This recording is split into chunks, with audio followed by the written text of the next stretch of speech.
A chain, 3 padlocks, 12 zip ties, 8 wire ties, 18 rocks, 6 layers of plastic and duct tape. Does this look like panic? I submit to you it looks like extreme planning. They want you to believe they're not complicit to their baby's murder. But this is what they chose for a coffin and his burial?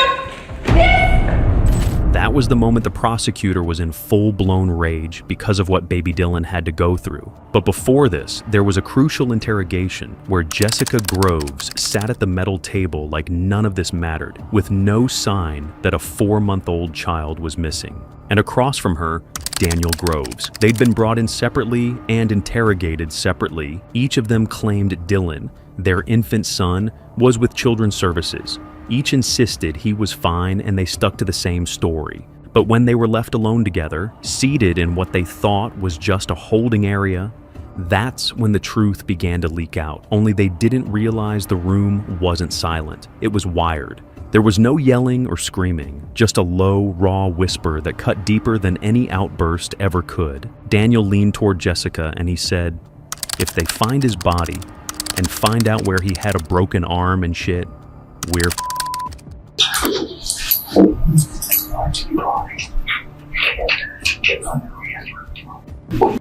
It wasn't a confession made under pressure. It wasn't said to avoid blame. It was something worse. It was 2 parents speaking freely because they thought no one was listening. But someone was, and they had heard everything. Now, let's go back to how a newborn named Dylan ended up dead, buried in a sealed crate at the bottom of a well, and how his parents almost got away with it. But before we begin, if you find this video interesting, please give it a like at the end and tell me what you think about the case. It really helps the channel, and don't forget to subscribe for more. Thank you. To understand how it ended, you have to see where the trail went cold. March 28th, 2019. That was the last day anyone outside the Groves family laid eyes on baby Dylan alive. That afternoon, Patricia Kraft, a caseworker from Children's Services, made a scheduled visit to the Groves home. Dylan had been placed back with Daniel Groves under strict conditions, and this was one of the follow-ups to ensure he was safe. Kraft reported that Dylan was present. He was in Jessica's arms, dressed, alert, and seemed responsive. Jessica said all the right things. She acted like a mother just trying to rebuild her life, and Daniel stood nearby, calm, cooperative, answering questions like a man who wanted custody to stick. But that visit was the last clear moment of Dylan's life, because after March 28th, everything stopped. No more medical appointments, no responses to follow-up calls, and no one saw Dylan at the house again. So the calls from CPS kept coming, and they kept going unanswered. When caseworkers arrived at the home unannounced, there was no sign of the baby. Jessica always had an excuse. He's sleeping. He's at a relative's. We're not feeling well. The stories didn't line up, but CPS never forced their way in. Then came April 30th. By that point, over a month had passed with zero proof of life, so Dylan Groves, 4 months old, was officially declared missing. Authorities acted quickly. They arrived at the home with a search warrant, hoping to find Dylan safe, maybe hidden, maybe sick, but alive. But Daniel wasn't there. Someone had seen him speeding off moments earlier, riding a 4-wheeler through a backfield, disappearing into the woods behind their trailer. Jessica stayed inside. She didn't seem panicked, and she didn't even mention Dylan. Later, when investigators searched the home, they found a calendar still hanging on the kitchen wall. April 22nd had a note scribbled in Jessica's handwriting. It said, "Worst day ever." But that wasn't the day Dylan disappeared. That was the day her older son, Daniel Jr., had been removed from the home and taken into protective custody. So the day her newborn son was murdered, no entry and no calendar mark. Because whatever had happened to Dylan, Jessica Groves didn't think that day was even worth remembering. But before Dylan ever took his first breath, the system already knew his name. Not because he was wanted, but because he was at risk. January 10th, 2019, Jessica Groves walked into Southern Ohio Medical Center in labor. She was nearly 10 centimeters dilated, ready to give birth, and yet she hadn't seen a doctor once during the entire pregnancy. No prenatal care, no screenings, and no vitamins, nothing. She refused to provide a urine sample, so staff had no choice but to insert a catheter to get one. And the results didn't surprise them, but they still stunned them. Jessica tested positive for not trace amounts, not from a past relapse. She was actively using while in labor. Dylan was born premature, just over 5 pounds, and he came into the world already fighting. His body trembled uncontrollably. He gasped between cries. And every time a nurse tried to soothe him, he flinched. The toxicology confirmed it. Dylan had the same drugs in his system. The staff knew immediately what they were dealing with. This wasn't just a drug-affected newborn. This was neonatal abstinence syndrome in its rawest form. But what disturbed them more was Jessica's face. There was no emotion and no concern for the tiny human who had just been ripped into the world, shivering, crying, struggling. Daniel Groves arrived later. He didn't ask about Dylan's vitals. He didn't ask what the doctors planned to do. Rather, he sat beside Jessica, arms crossed, and waited. So the hospital made a decision. They refused to release Dylan to either parent, not to Jessica, who had poisoned him before he was born, and not to Daniel, who stood by as if none of it mattered. Instead, Dylan was placed in foster care, where he could safely begin detox and treatment. He would stay there for the next few weeks, surrounded by medical professionals, monitored constantly. But as he slowly improved, the system began to waver, because despite the drugs and despite the withdrawal, despite the total lack of prenatal care or remorse, Jessica and Daniel still had rights, and they wanted Dylan back. While Dylan began his fragile detox inside a neonatal unit, the world outside kept turning, and someone stepped forward to give him a real chance. Her name is Andrea Bowling Tackett. She had taken in other infants before, but Dylan was different. When she brought him home from the hospital, she could see it right away. He couldn't sleep without being held. His tiny limbs jerked unpredictably. His cries were high-pitched, not like other babies, but sharp, desperate, painful. Withdrawal had rewired his nervous system. He wasn't even a month old, and already his body had been through hell. But Andrea didn't flinch. She rocked him and fed him. She held him through every tremor and scream. She knew the signs of trauma, and she understood what Dylan needed, not just medically, but emotionally. He twitched. He needed to be held all the time, she later said. But we loved him. We were ready. I had, from where I had my previous foster son, I had a room that was vacant. My cousin gave me the crib for Dylan. And then I had a rocker recliner upstairs that I brought down so I could rock him. And then a friend of mine from church gave me a Mamaroo, which is it's a device like what they have at the hospital, which is kind of like a high-tech saucer type thing that rocks the babies and soothes them. And so we had one of those brought to the house, and I have a really good support system of friends and family, and it was just like clothes were coming in, and it was almost immediate. I had everything I needed for him. Seems like there was this mad scramble from your community of friends to... It was, yes. It was a mad scramble, and then we had a room that was perfect. And Dylan responded slowly. The flinching softened, the crying eased, and began to smile. He was learning against the odds that the world could be safe, but time was ticking. The state still had to determine whether Dylan's biological parents, Jessica and Daniel, would get another chance. So supervised visits were scheduled, and Andrea brought Dylan to the courthouse. Daniel would attend, quiet, reserved, sometimes affectionate. Jessica was unpredictable. Then one day, Jessica showed up, eyes dilated, unsteady, mumbling. Andrea saw the signs immediately. She had no medical degree, but she didn't need one. Jessica was high, clearly.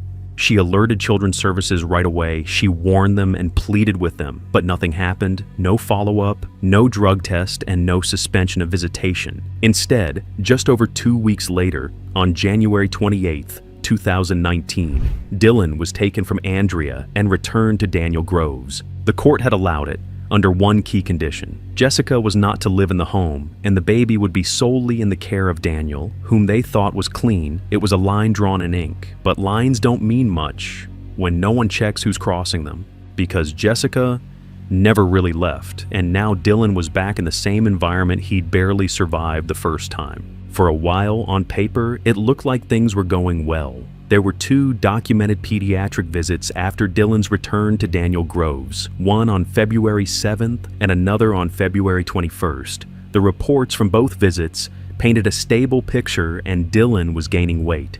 There were no visible injuries. The notes read, healthy, no concerns. But the key word there was visible, because no one really knew what was happening inside that house, and the people who were supposed to check never did. Weekly home visits, mandated by the court, didn't happen. Caseworkers didn't show up. No one verified that Jessica was staying away. No one looked past the paperwork, so the system assumed everything was fine. Until March 28th, 2019.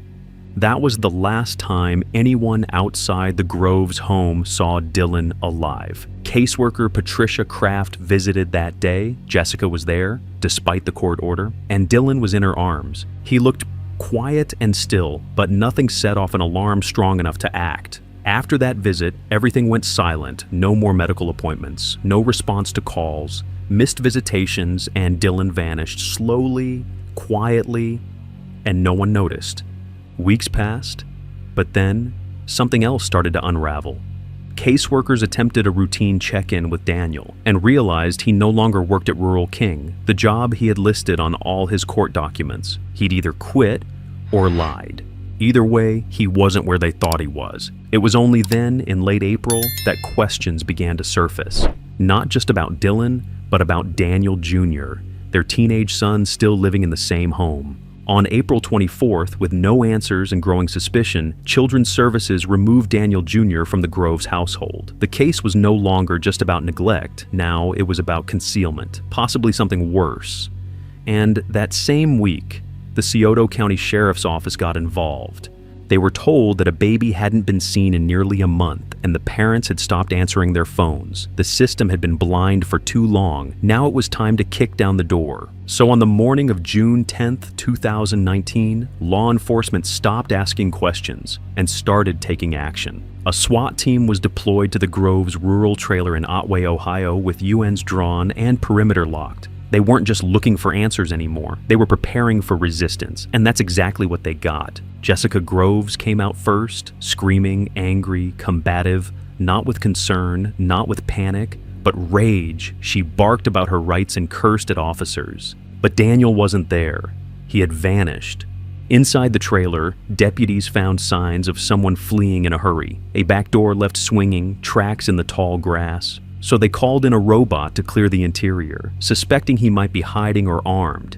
But Daniel had already bolted and he was gone. However, it wouldn't last long. Within hours, law enforcement located him nearby and placed him under arrest. By the end of the day, both Jessica and Daniel Groves were sitting in separate interrogation rooms at the Scioto County Sheriff's Office.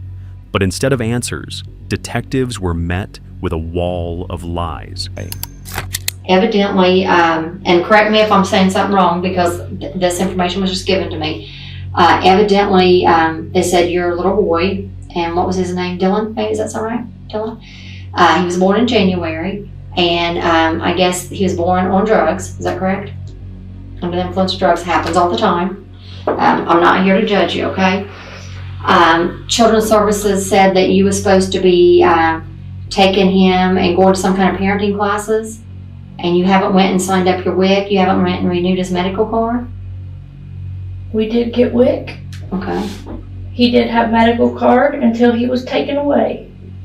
Okay. That's what? And it was all given to CPS. Okay. Where is he at now? CPS has him. I mean, no, they don't have him. They have both kids. Okay, what's your other child's name? Daniel, Daniel, what's the other one's name? Dylan, Dylan. How old's Daniel, sweetheart? 14. And Dylan is under a year old, I assume. Okay, Children's Services does not have your child. They said that they were reuniting back with you, and everybody says they have not seen your child since March. Jessica claimed both her children were in state custody. She looked the officer in the eye and said, CPS has both kids, they took them, and you can check. It was a full fabrication, and it didn't end there. Daniel lied too, but his body gave him away. Uncle, how are you? All right. What is your, Daniel? Yeah. What's going on? I don't know. Pick me up on a warrant, is that? Yeah, you do have a warrant. I What's the think warrant for? I glanced at it. I thought it said receiving stolen property and something. Wasn't nothing major. But here's the deal. I know Adam Giles, one of the other detectives, read your rights when you were out there, so I'm not going to read them to you again. You understand what I say. What's going on with your baby? CPS has it. No, they don't, honey. Yeah, they do. No, they don't. Well, who was the worker that came and got him then? Nobody came and got him. He did. No. Yes. I'm telling you, he did. Children's Services took him, then they gave him back to you. Right. And then you started missing your appointments and stuff, and you didn't go. You missed a couple home visits, and you were supposed to come up here, and you never came up. Okay. Here's the thing, and I'm gonna keep it real with you. Okay. I've already talked to Jessica. You know Jessica's over in our jail. Did they tell you that? I didn't know where she was at. Okay, she's in jail. Okay. Here's the thing is, we need him back. Okay. And as I told you, she kind of broke a little bit of it down for me. Here's the thing is, and I'm gonna keep it real with you. Accidents happen. I get it. I know. Didn't he have a medical condition? No. Well, I know the doctor, Christ Pediatrics, called and said he had some kind of genetic something, and he was supposed to come for more testing, and you guys didn't show up. And they told me the name, but I can't remember exactly how to pronounce it. And you guys didn't take him to his doctor's appointment. Why didn't you take him back to his doctor's appointment? They just said it was probably a false positive, is what the doctor told us. Yeah, but then they called back and told you guys to bring him over there because something came back on a test. I was just reading the notes from the doctor's office. They told me they was going to call me to schedule, and they never did. Okay. Jessica said, and like I said, you guys are together, and I get that. You guys have been married for 100 years, it seems like. Because don't you guys have, a 14 or 15-year-old? Mm-hmm. You guys have been together for a long time. She said you did something with him. With Dylan.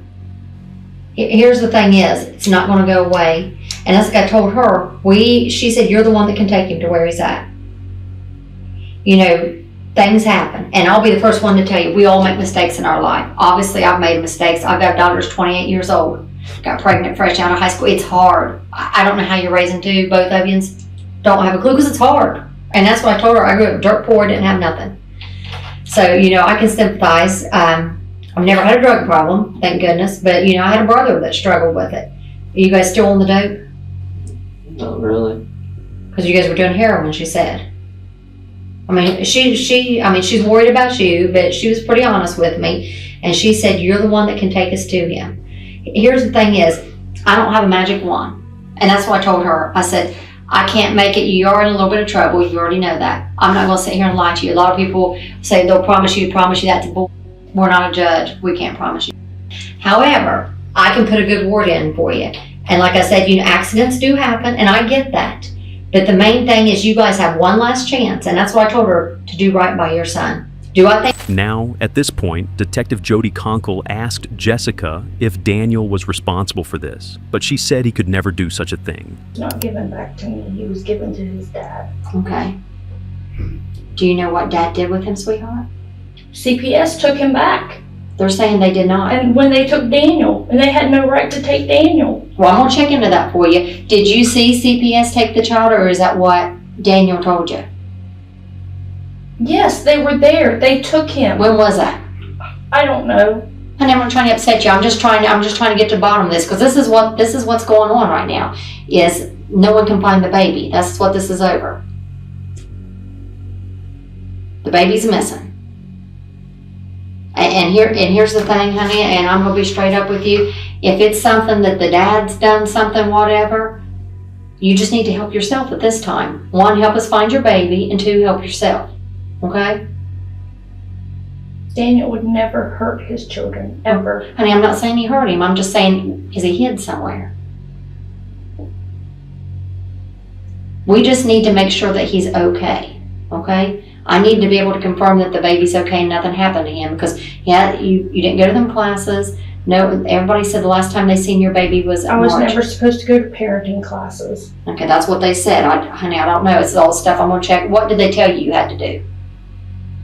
I had to go to Mahajan, which I did, and Mahajan didn't report anything. They didn't turn in nothing here. Okay. Who did you see up there, honey? Do you remember? Jessica, Jessica. Okay. And what else did they tell you to do? and see Greg. Who's Greg? Dunham. Greg Dunn. Did you go see Greg? I seen him twice, and I haven't had a vehicle. I haven't had a phone. I don't have any means of communication. Okay. So let me ask you this: is Dylan okay? Yes, as far as I know. Okay. Where do you think he's at? I don't know. They didn't. Okay, Children's Services doesn't have him. I'm going to be straight up with you. Children's Services does not have your child. Last time they seen him, they gave him, you are correct, to your husband. They have not seen that child since then. No one has seen that child since that took place. They seen him after Daniel got him. Yes, they did. Yeah, but no one's seen him since March, sweetheart. Didn't you guys get him in February? I don't even remember. I think it was February. So no one's seen your baby since March. And our biggest concern is, one, that you guys are okay, but we also... The detective had to play an emotional card with Daniel, suggesting that maybe what happened was just an accident, all in an effort to get him to open up and reveal the truth about what really happened to the baby. And I know you're a good dad because you were doing everything right there for a little bit. Don't leave him laying out wherever he's at.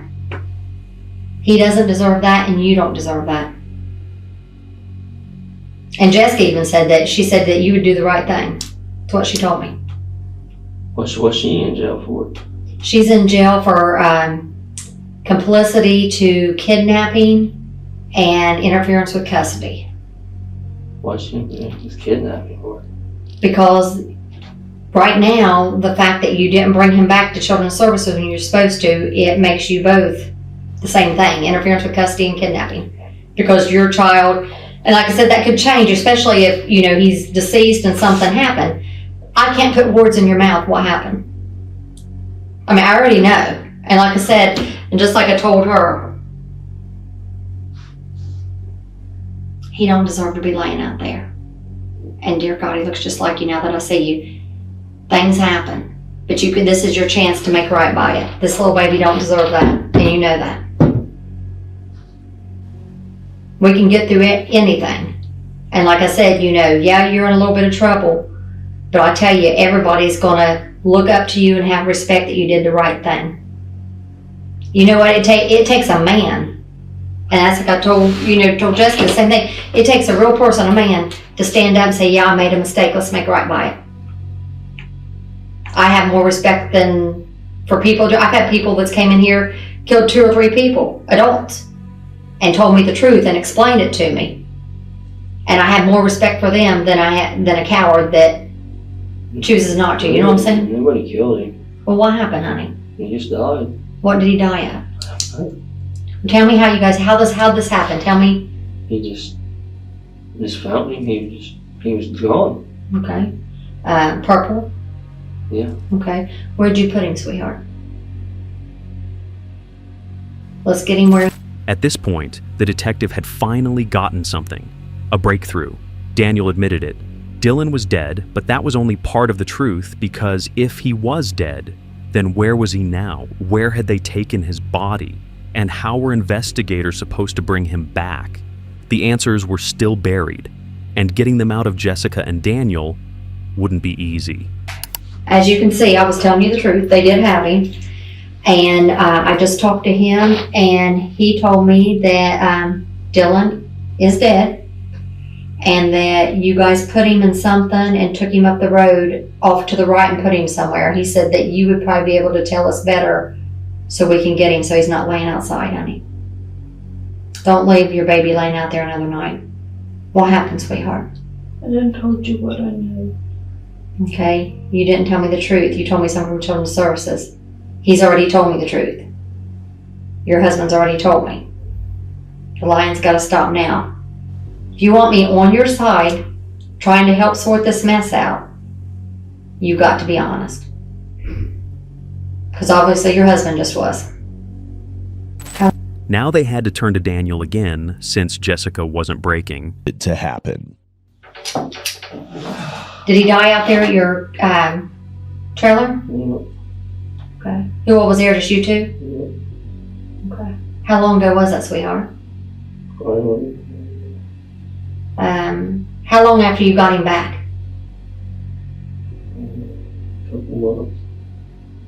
Okay. Can you show me where he's at? What is it, sweetheart? What do you mean show you? We want to get his remains back. What did you guys do with him?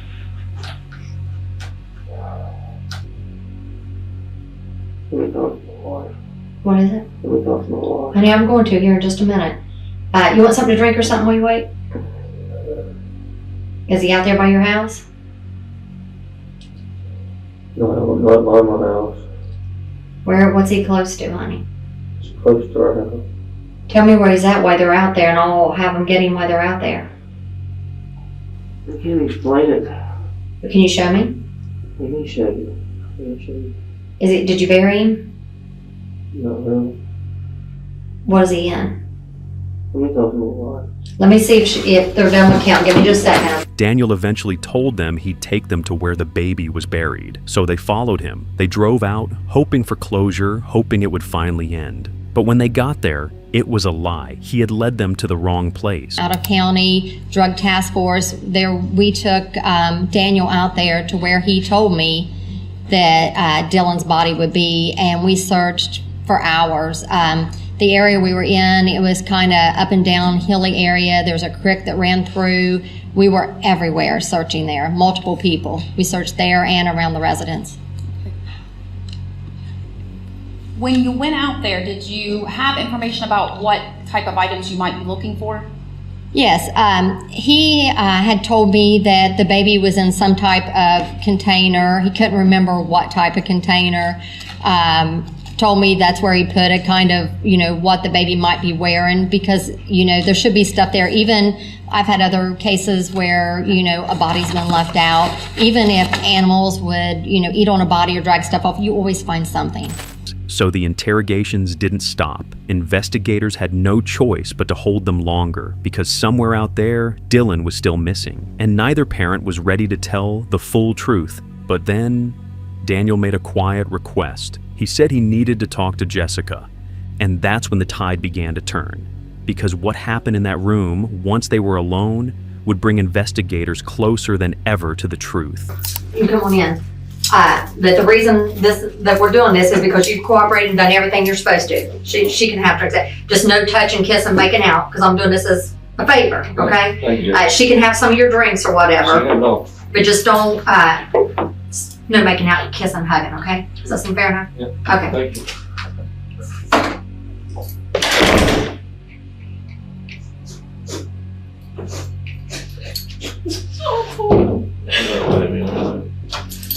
I'm so fucking worried about you. I've been on her ass for 2 days to see you. But I've been riding him like a mother. And I've been pissed. I got pissed at fucking Jade. I told her, because she told me last 2 days I was going to get to see you. And I did. I asked and they told me there was absolutely no way that I could see you at all. That men and women were not allowed to see each other, period. Well, Jamie promised me the first fucking day that night they brought me in here. I was going to get to see you. And then she told me I could see you in the morning. Well, and then in the morning, then they took me out to the house and had me out there all day. Then we got back, she was supposed to, you know. What'd they have you out to the house for? Whatever.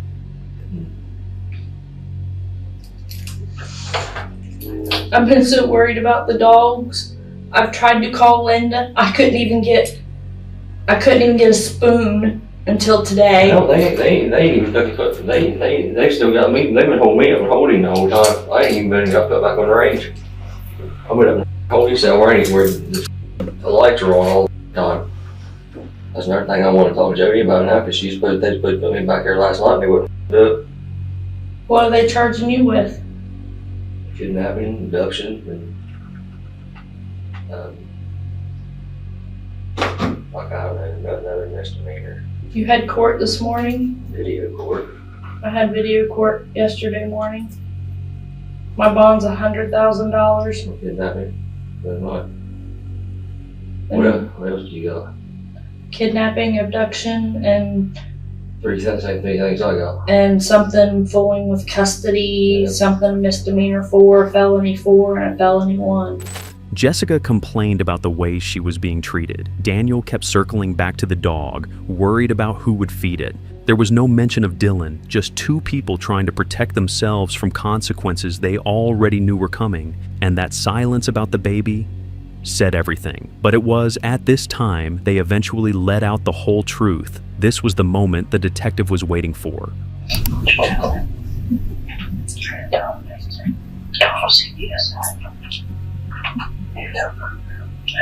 me that you said he was dead. They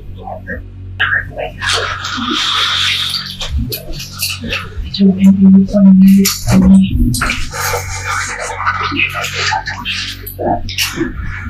They told me that you said he was dead. Wow. They told me that he was dead. I told him as far as I knew, see, yes, get back into me. They told me that he was dead. They didn't matter if I was lying. So I told them, I said, well, I'm going to have the right to remain silent. They told me that you told me he was dead. They told you don't think that. Well, that you don't do everything. They told you that.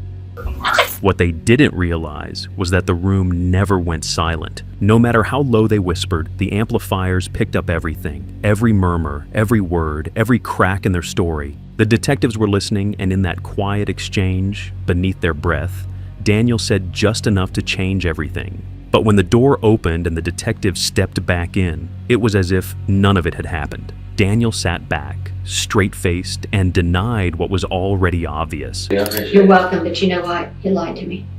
What? Took us to the wrong place where the body was. Why would you lie? Why would you want to hide? You know what? It's a lie. Okay, here, I'm just gonna be straight up with you. You're just making things way worse for yourself, because you know what you're gonna pull around, you know what they're gonna indict you for? Involuntary manslaughter, that's what's gonna happen. I didn't take you in the wrong place. Yeah, you did. So when they pressed further, when they asked where Dylan was, Daniel finally stopped lying. He gave directions, but it wasn't to a cemetery or to a hidden crawl space. It was to a grassy field behind an old rural home where a natural spring had long since been forgotten and overgrown. They brought out the firefighters, but the water was deeper than expected and dirt had collapsed in from the sides, so they couldn't just pump it out. They had to fish for what was at the bottom, using a strap with a hook, and what they pulled from that murky darkness would silence an entire room. It wasn't just a body, it was a container, and it was 80 pounds heavy, not from Dylan's weight, but from what they'd used to hold him down. First, they found 2 milk crates fitted tightly together, then came the chain, 3 padlocks, 12 zip ties, 8 wire ties, 18 rocks, packed for weight, an iron pipe flange screwed into the side. Wrapped around all of it, 7 full layers of plastic and duct tape. They didn't throw him in, they built this. Inside the layers, tucked between trash bags and knots, was Dylan Groves, still in his onesie, still wearing his socks and diaper, as if it was bedtime. But what they had done to bury him wasn't panic. It wasn't a last-minute cover-up. It was deliberate. It was engineered. It was the work of people who didn't want Dylan found, but they found him anyway. And what they learned next about the injuries he suffered before that burial would define the rest of the trial. Out of county drug task force, we took Daniel out there to where he told me that Dylan's body would be, and we searched for hours. The area we were in, it was kind of up and down hilly area. There was a creek that ran through. We were everywhere searching there, multiple people. We searched there and around the residence. When you went out there, did you have information about what type of items you might be looking for? Yes, he had told me that the baby was in some type of container. He couldn't remember what type of container. Told me that's where he put it, kind of, what the baby might be wearing, because, there should be stuff there. Even I've had other cases where, a body's been left out. Even if animals would, eat on a body or drag stuff off, you always find something. We found nothing. The recovery gave them a body, but what came next revealed the real horror.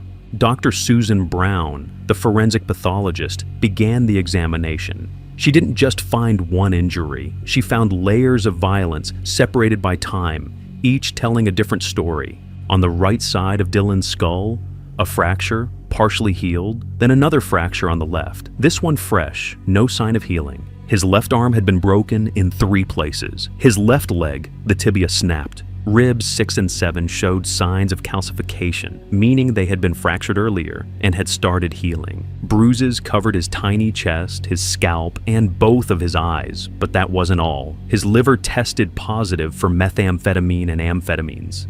And that ruled out the defense's argument that it came from birth. These drugs weren't lingering from delivery. They had entered Dylan's system after he was taken home, possibly through breast milk, possibly directly, but either way, someone had poisoned him. Then came the detail that broke the room. The fluid around Dylan's brain was pink, which meant only one thing: internal bleeding. His brain had been hemorrhaging. The doctor's conclusion was chilling. This wasn't a single fatal strike. Dylan had survived multiple attacks, and whoever did it had time to stop, but didn't. Did you, and you only, cause the death of your son, Dylan Groves? Yes. Did Daniel Groves participate in the killing of Dylan? No. Was Daniel Groves aware of any of the injuries that you caused Dylan that may have led to his death? No. Did you hide all injuries that you caused Dylan from your husband? Yes. Then came the most haunting testimony of all from Daniel Jr., their older son. He told the court he had seen bruises on Dylan's head and that his baby brother had been hurt, and no one protected him. Daniel Groves Sr. followed. He took the stand with a blank look and a limp defense. He said the abuse felt like a dream, as if what happened wasn't real, or maybe he didn't want it to be. But under pressure, he admitted what mattered most. He saw Jessica hit Dylan at least 4 times, and each time he did nothing. I remember telling Detective Conkle that you saw your wife hit the baby a couple times. I said that I had what I thought were dreams of it, but I was unsure if they were true or not. I was very sleep Did you deprived. say you saw your wife you saw your wife strike the baby? I said I did, but I thought it was dreams. Daniel's defense team tried to draw a line. They claimed he hadn't killed Dylan and that he was only guilty of helping Jessica cover it up, that he was merely the one who disposed of the body. But to the courtroom, and to anyone listening, it didn't matter, because he knew, he watched, and he said nothing. That silence made him just as guilty. Meanwhile, Jessica shifted into damage control. She tried to frame herself as a broken mother, claimed she was overwhelmed, claimed she couldn't remember. But the jury wasn't buying it. Neither was the prosecution. They cross-examined her relentlessly. They broke down every lie and every excuse and every moment she failed to protect the child she gave birth to. And no matter how hard she tried to sell a sob story, the facts always won. How did you cause these injuries? It was an accident. Not your excuse for what happened. How did you cause these injuries? How did you cause those rib fractures? By dropping him. By dropping him. How did you cause that first 2-inch skull fracture? I don't remember. How did you cause that 1-inch skull fracture? It had to be from dropping him. Jessica wasn't prepared for the pressure. The prosecutor's questions kept coming, direct, simple, and impossible to dodge. But instead of answering, Jessica lashed out. She claimed the prosecutor was trying to destroy her family, as if this was someone else's fault, as if the courtroom had forgotten who left Dylan buried at the bottom of a well. The judge called for a short recess, and when the courtroom reconvened, the atmosphere had shifted. The jury, quiet until now, had a message. She was reminded that this wasn't a stage for excuses or outbursts. It was a courtroom, and if she wanted to be heard, then she needed to answer the questions she was asked. No more theatrics and no more blame, just the truth or whatever was left of it. Jessica kept insisting she didn't remember, and she said she dropped the baby, but couldn't say when. She said Dylan was hurt, but didn't know how.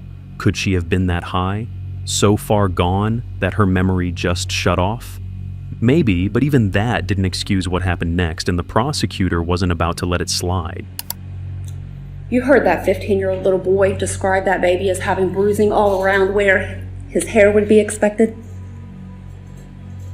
How would he describe that picture from the autopsy if that wasn't the way that baby looked?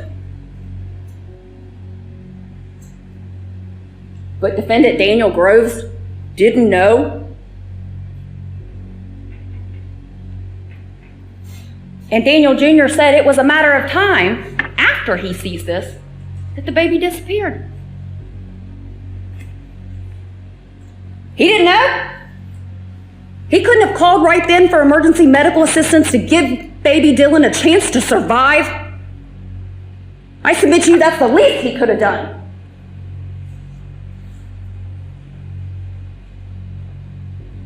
You're expected to believe that these parents, who everyone from the hospital testified, never asked questions about that baby when he was removed and couldn't breathe, stayed glued to each other, and then packaged up their baby and threw him in a 30-foot well, were suddenly so caring that they wanted to hold baby Dylan every time Patricia Kraft was there.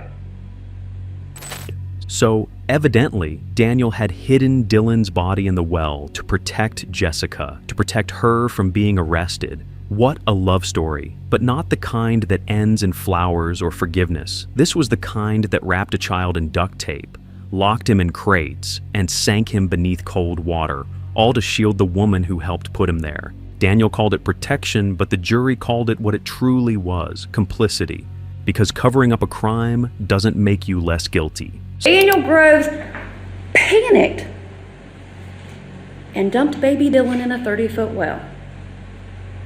Ladies and gentlemen of the jury, does this look like panic to you? Does it? A chain, 3 padlocks, 12 zip ties, 8 wire ties, 18 rocks, 6 layers of plastic and duct tape. Does this look like panic? So, January 10th, 2020, it should have been Dylan's first birthday, a day for cake, candles, maybe even his first unsteady steps. But instead, his name was read out in a courtroom, and his parents, the very people who were supposed to protect him, stood to hear their fate. The courtroom was silent as the verdict came down. Jessica Groves, guilty on all 11 counts, including aggravated murder, abuse of a corpse, tampering with evidence, and endangering children. The judge didn't hold back. You showed no remorse. You showed no mercy to your child. Her sentence? Life without parole plus 32 years. Then came Daniel. He stood pale, eyes low. The man who stayed silent. The man who buried his son to protect the woman who helped kill him was guilty on 10 counts. And he was sentenced 47 years to life. Not quite life without parole, but close. close enough that he won't likely breathe free air again. So, on the day Dylan would have turned one, his name became a headline. His life was reduced to a timeline of pain, silence, and betrayal. But finally, the silence ended, and someone, the court, the jury, the state, finally spoke for Dylan. So, what do you think about this case? Let us know your thoughts in the comments. We read everyone. And if you found this story important, disturbing, or worth sharing, hit that like button. Don't forget to subscribe for more real stories that matter, and check out the next video on our channel. Tallahassee police make a stunning announcement just 2 hours ago. Lori Page's remains were found in Thomas County. She was last seen in 2023, and in the following days, weeks, and months, flyers and posters went up. The FBI raising the stakes on the search, putting up billboards and offering a reward. People all across the area asking the same question: where is Lori? It was April of 2025 when investigators returned to a remote plantation in Thomas County, Georgia. The ground had recently been cleared by a prescribed burn, brush, and debris reduced to ash, the landscape stripped bare in a way that revealed what had been hidden for nearly 2 years. Among the blackened soil and tangled roots, detectives discovered human remains. 4 days later, tests confirmed what many in Tallahassee had feared and prayed against since June of 2023. The remains belonged to 12-year-old Lori Page, a middle schooler who had vanished without a trace. At a press conference, Tallahassee Police Chief Lawrence Revel stood before the community and reminded them of the promise he had made at the beginning. "I told you 2 years ago we would never give up. I told you 2 years ago we would find Lori and we would bring her home. I told you 2 years ago we would find who did this and we would arrest them and bring them to justice." The words carried weight because the man accused of taking Lori's life was not a stranger, not a neighbor, not an outsider. It was her own father, Andrew Wiley, the same man who had called police on June 3, 2023, to report his daughter missing. But why would a father harm his child? What really happened in the days between June 1st and June 3rd, when Lori was last seen alive, and when Andrew first dialed 911? And how did nearly 2 years of searching, questioning, and waiting finally lead back to him? What unfolded next would not only shatter that promise of stability, but also reveal the depth of human wickedness and how sometimes the greatest danger does not come from strangers in the shadows, but from those closest to our hearts. But before we begin, if you find this video interesting, please give it a like at the end and tell me what you think about the case. It really helps the channel. And don't forget to subscribe for more. Thank you. This video is created solely for educational and documentary purposes. It does not endorse, glorify, or condone any of the criminal actions or individuals described in this case. Viewer discretion is advised. Lori Annalise Page was born on April 14, 2011, to 22-year-old Andrew Wiley and 17-year-old Miranda White. From the very beginning, her life carried the weight of instability. Her grandmother, Brooklyn Page, later described her as a bright child who seemed unusually self-sufficient for her age. She could read by the time she was 4, and she never caused trouble in the home.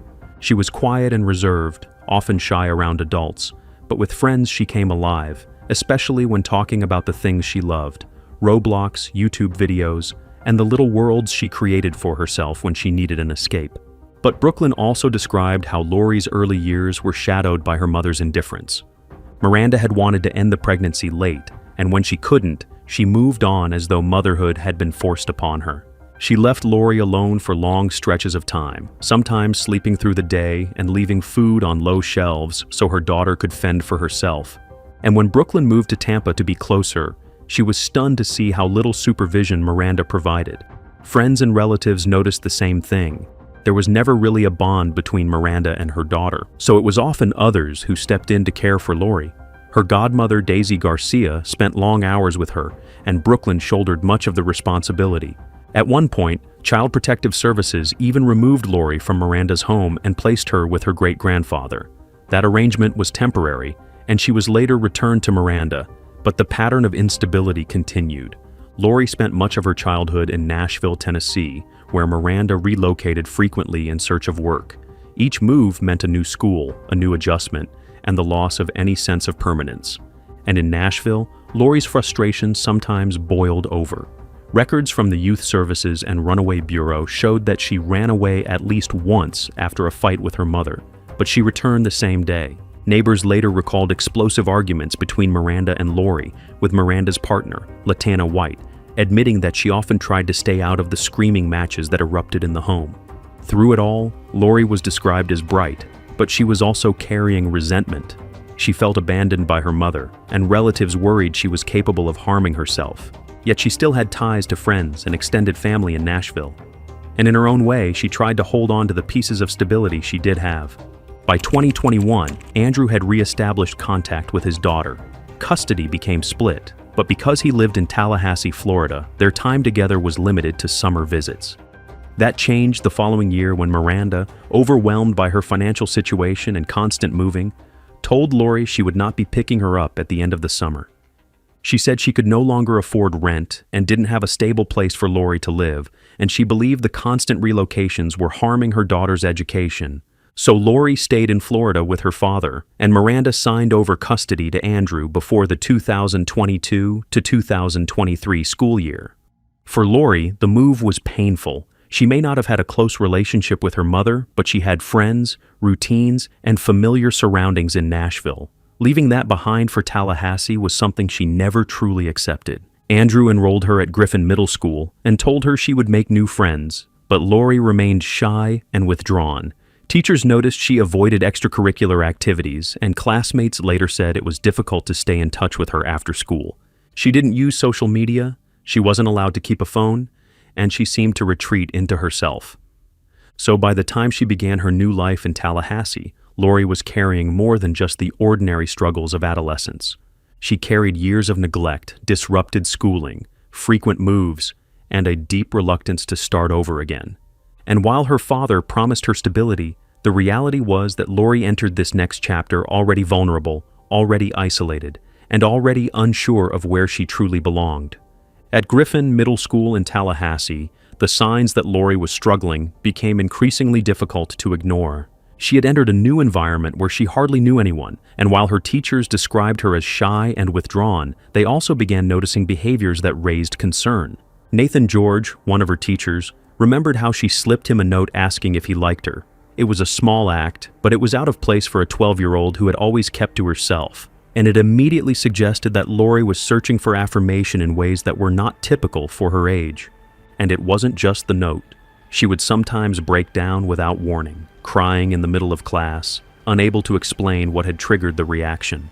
On other days, her emotions turned in the opposite direction. She flew into fits of anger, throwing objects across the room, leaving her teachers startled and unsure how to calm her down. These outbursts were not simply about misbehavior. They hinted at something deeper, something troubling that was pressing on Lori beneath the surface. So the school counselor, Lisa Britt, was brought in. She conducted an interview with Lori, asking her questions about her home life, her feelings, and her sense of self. She also administered a personality assessment.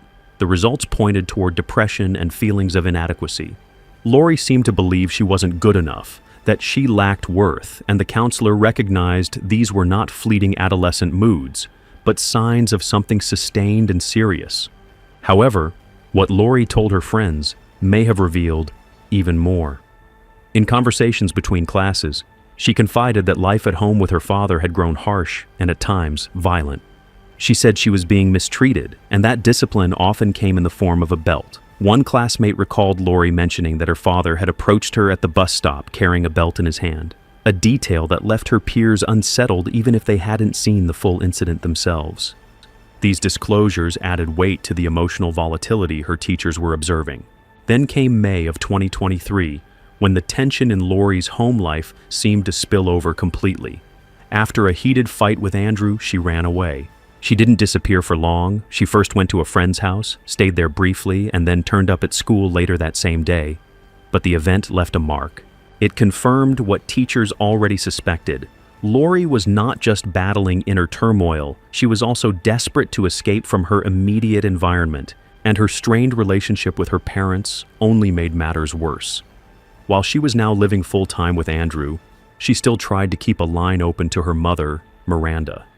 But Andrew blocked her calls and limited their communication to emails sent through a school computer. For a girl already struggling with feelings of abandonment and depression, this restriction deepened her isolation. So, although Miranda and Andrew constantly accused each other of being the irresponsible parent, the one thing that remained clear was that Lori was caught between them, with neither side providing the consistent care she desperately needed. And as the school year edged toward its end, the red flags surrounding Lori were no longer subtle. They were bright, unmistakable signals of a child in crisis, signals that would soon intersect with events far more alarming than anyone at Griffin Middle School could have imagined. So on the morning of June 3, 2023, the Tallahassee Police Department received a 911 call from Andrew Wiley. His voice was steady but carried the urgency of a parent reporting a child missing. Officer Caleb Babb was dispatched to the address at 1229 Continental Court, where Andrew explained what he said had happened the night before. According to Andrew, he had left home for work at around 11 p.m. on June 2nd. When he returned the next morning, he said his daughter was gone. Lori's backpack was missing, and he believed she had slipped out sometime during the night while he was away. He told the officer that when he had last seen her, she was sitting on the couch watching television, and he insisted they had spent most of the day together before he left for his shift. But Andrew didn't stop there. He reminded police that Lori had already tried to run away once in May, after a heated fight between the two of them. He also mentioned what he called a distressing meeting she had recently had with her mother, Miranda White, claiming that the conversation had upset Lori enough to alter her behavior. He painted a picture of a troubled child, easily rattled and capable of slipping away on her own.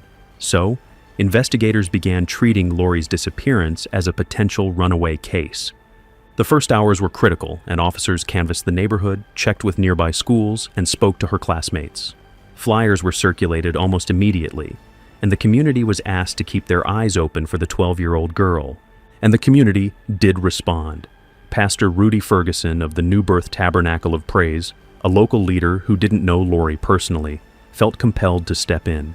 He forwarded Lori's missing person bulletin to the Frontline Pastors Action Council, a network of more than 24 church leaders in the area. After 14 days, there has to be at least one adult who has seen her or has an idea where she may have gone. Lori is considered a missing runaway and was last seen on June 3rd near the 1200 block of Continental Court, which is close to Ocala Road and less than a mile away from Mission Sam Lewis. Rudy Ferguson, pastor for New Birth Tabernacle of Praise in Griffin Heights, doesn't know Lori personally, but he says in his position it's important to help the community any way he can. We ought to be her family. We ought to look for her consistently until she's safe and sound. I think it's incumbent upon the churches as well in the neighborhood because that's why we're there. We're in the community not just for spiritual growth, but also to be a voice. Summers says Lori has run away before, but she's always been found within a few days. I'm hoping that if nothing else, that Lori will come to the school. She knows she's safe there. She knows that people care about her there. And we're in summer school, so she can come there any day, Monday through Thursday. Pastor Ferguson forwarded Lori's missing person bulletin to the Frontline Pastors Action Council, which is made up of about 26 pastors. We're going to keep searching. We're going to keep making phone calls. We're going to keep putting her bulletin out there. We're going to keep doing it until she's safe and sound, until we have some type of results. Summers says Lori's teachers and friends are concerned, and they're just hoping she'll come back. If we can find Lori, we can hopefully find her a mentor, so next time she faces struggles, she can talk to her mentor and not feel like she has to run away. And her message for Lori if she's watching. Lori, you're a great student and a great kid, and there's nothing that you haven't done well enough. Just come back. As days stretched into weeks, speculation spread, and with it came rumors. Students whispered to each other that Lori might have been killed and that her body could be found near the airport. Investigators chased every lead, but none of these stories held up. Lori remained missing, and the unease only deepened. Then, in August of 2023, Miranda White posted something on Facebook that drew immediate attention. The message was short and cryptic, written beneath a broken heart emoji. "My baby is gone." However, within hours, she deleted it, but not before investigators noticed. When questioned, Miranda explained that she hadn't meant to confirm her daughter's death. Instead, she said it was her way of expressing the feeling that Lori was no longer with her, and that deep down she believed her daughter might already be gone. Through the summer of 2023, the Tallahassee Police Department poured its energy into the case. Detectives followed hundreds of leads, many of them stretching across state lines, and they coordinated with agencies from Georgia to Tennessee. But none of those leads brought Lori home. Each search ended without results, and the more time passed, the more investigators began to notice troubling details closer to home. I'm feeling discouraged.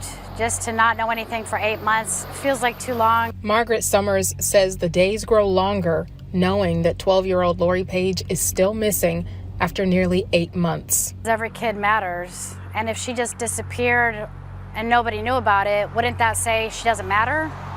She does matter, and she's going to continue to matter. And here we are 8 months later. We haven't stopped looking. We're not going to stop looking.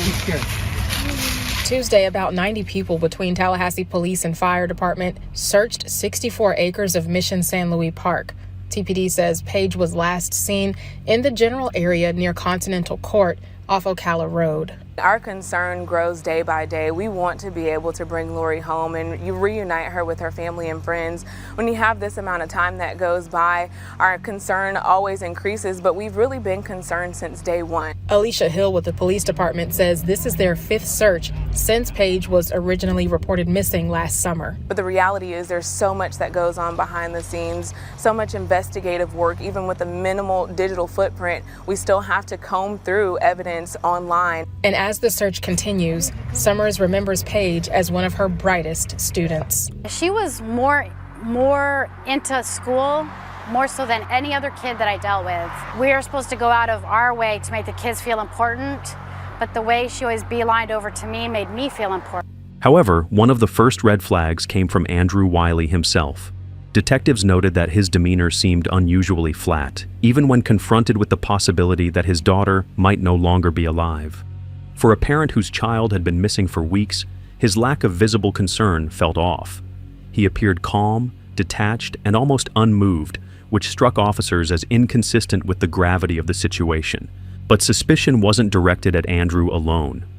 Lori's mother, Miranda White, was also scrutinized. Investigators requested a standard cheek swab for DNA comparison, but Miranda refused not once, not twice, but 3 separate times before finally complying. Her reluctance drew attention, but when her phone records were analyzed, they confirmed she had been in the Nashville area at the time Lori disappeared. Those records effectively cleared her as a suspect, even if her earlier hesitation left investigators frustrated. So attention returned to Andrew, and with it came the discovery of inconsistencies in his own timeline.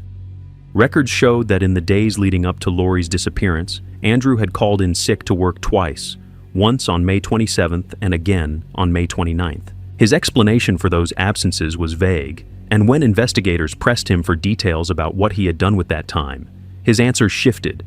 It became harder for detectives to trust the consistency of his account. Then came another red flag. Andrew's unexplained trip to Jacksonville. Geolocation data placed him in the area around the time Lori went missing, which contradicted the picture he had painted of an uneventful routine. When asked why he had traveled there, Andrew gave an explanation that immediately raised eyebrows. He said he had driven a friend, someone named Tim Brown, to the airport. But when investigators tried to follow up, they ran into a wall. They couldn't locate anyone by that name connected to Andrew. His own relatives, including his brother Antoine, said they had never heard of a Tim Brown. Later, police did identify an acquaintance named Tim, but he confirmed that he had never been dropped off at Jacksonville International Airport. The story simply didn't hold up, and it left Andrew looking even less credible. As detectives pressed harder, they also drew in family members for support. At one point, they asked Lori's grandmother, Brooklyn Page, to call Andrew while investigators listened in. The hope was that a candid conversation might reveal something new about Lori's disappearance. But instead of focusing on his missing daughter, Andrew steered the conversation back toward himself. Brooklyn tried to talk about Lori, about decorating her room for her upcoming birthday, about how deeply everyone missed her, but Andrew deflected. He spoke instead about his frustrations, his anxiety, and how upset he was at being treated as a suspect. To the investigators listening in, it felt like another moment where his priorities were not where they should have been. The investigation was no longer just about a missing girl. It was becoming, piece by piece, an inquiry into whether her father had been telling the truth at all. By early 2024, investigators knew that the only way forward was to go deeper into Andrew Wiley's digital footprint. So on February 2nd, detectives executed a search warrant at his residence and seized his phone, along with several electronic devices. What they found inside those devices began to unravel the story Andrew had been repeating for months. A forensic sweep uncovered disturbing internet searches that dated back to the very days surrounding Lori's disappearance. He had typed in phrases like bodies of water, Alabama, Georgia, and Apalachicola National Forest dead body. He even searched where do police look for missing kids.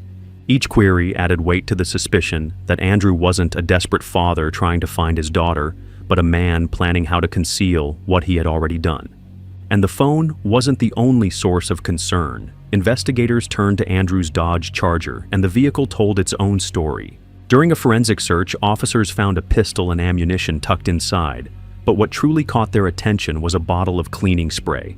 Its label specifically advertised its ability to remove blood, and in a case involving a missing child, that detail carried chilling implications.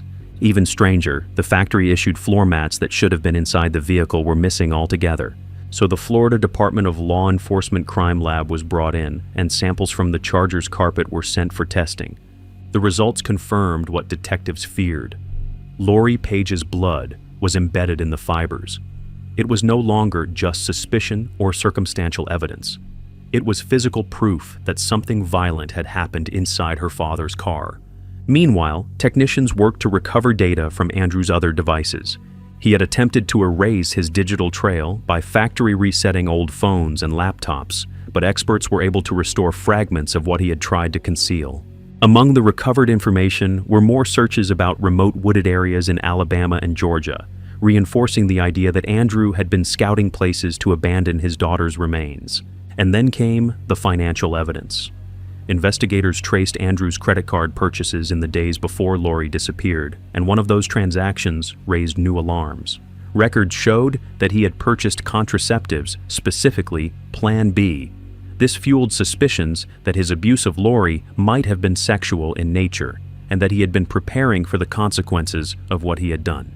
So by the spring of 2024, detectives were holding a collection of evidence that shifted the case from speculation to substance. However, the story wasn't finished. Each new discovery didn't just answer questions, it raised new ones. If Andrew had gone so far to erase his tracks, what exactly had happened to Lori in those final days of May and early June 2023? And where had he taken her after she vanished from her home? Those questions would push investigators back into the fields and woods of South Georgia, where the most important breakthrough was still waiting to be found.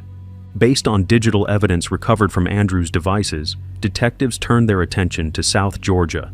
In particular, one location stood out, a remote, brush-covered stretch of land in Thomas County, known locally as a plantation. It was rugged terrain, thick with undergrowth, and the kind of place someone might choose if they wanted something hidden and left undisturbed. So in early 2024, search teams moved in. They brought dogs, forensic experts, and community volunteers. They combed through the plantation in multiple sweeps, guided by location data from Andrew's phone, which had pinged in the area around the time Lori disappeared. But despite days of work, nothing surfaced. The ground was too dense, the brush too heavy, and the evidence, if it was there, stayed buried.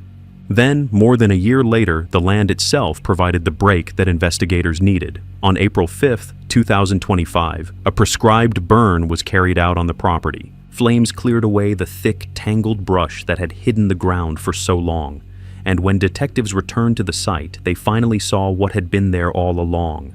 Scattered in the ash and soil were skeletal remains. The discovery halted everything. For nearly 2 years, Lori Page had been listed as missing, her story trapped in uncertainty. But now, with the remains found in the same area Andrew's phone had tracked to, the search had given way to a recovery. The remains were sent to the Florida Department of Law Enforcement for processing. And on April 11, 2025, the results came back. The DNA confirmed what investigators had both expected and dreaded. The bones belonged to 12-year-old Lori Page. So after 22 months of searching, Lori's disappearance was no longer a mystery. She had not run away. She had not vanished into the night on her own. Her body had been abandoned in a Georgia field, left to weather time and nature until the fire cleared the brush away. And with that confirmation, the investigation turned from searching for a child to holding her father accountable for what had been done to her. 2 years ago, we would never give up. I told you 2 years ago we would find Lori and we would bring her home. I told you 2 years ago that we would find who did this and we would arrest them and bring them to justice. And today I stand before you to tell you we have done just that. So we have recovered Lori's remains and we have arrested the person responsible for this crime. So today with me is this group of amazing people that have been working with us nonstop on this investigation. It could not have come to the conclusion that it came to without this type of collaboration. So I'm going to take just a minute to thank each of them. State Attorney Jack Campbell couldn't be here with us today, but certainly they have played and will continue to play an incredibly valuable role in it. The Florida Department of Law Enforcement, again, just an essential partner. Assistant Commissioner Pollard, thank you, sir, for everything that you guys do. SAC Wilmer and ASAC Willis, thank you guys. Again, just amazing. Jennifer Camp is the lab supervisor who, again, the evidence that we found, they turned it around in 4 days. And again, that just doesn't typically happen, but that's the kind of collaboration that everybody put into this case. Nobody gave up on this case. And when investigators pieced together the physical evidence, the digital trail, and Andrew Wiley's behavior, the question of why became unavoidable. Prosecutors believed the answer was darker than anyone had anticipated. Court records suggested that Lori had been subjected to abuse, and not just physical discipline. Investigators uncovered purchases and searches that pointed toward SA and possibly even a pregnancy. It was a possibility that explained why Andrew might have turned against his daughter in those final days. So, when State Attorney Jack Campbell addressed the case publicly, he did not shy away from the disturbing implications. He said plainly, "We had evidence of the fact that he was seeking out what's called Plan B, which is an abortion drug." The timing of that purchase aligned closely with Lori's disappearance, and it reinforced the belief that Andrew had been covering up more than just a crime of anger. Then there was the matter of his medical history. Around the time Lori vanished, Andrew sought treatment for a sexually transmitted disease. But when doctors attempted to perform a full examination, he refused.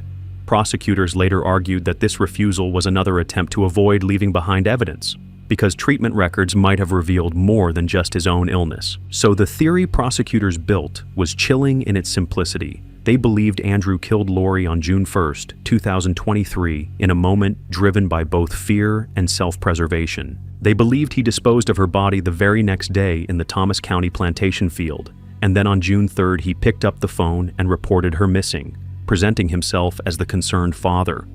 By the spring of 2025, with Lori's remains identified and the trail of evidence secured, Andrew Wiley was formally charged. The count was second-degree murder, a charge that acknowledged the killing was intentional but not premeditated in the legal sense. And while the charge would never bring Lori back, it marked the point when the story of her disappearance officially became the story of her murder. After a comprehensive and exhaustive 22-month investigation into the disappearance of 12-year-old Lori Page, the Tallahassee Police Department has arrested her father, 36-year-old Andrew Wiley, on the charges of second-degree murder.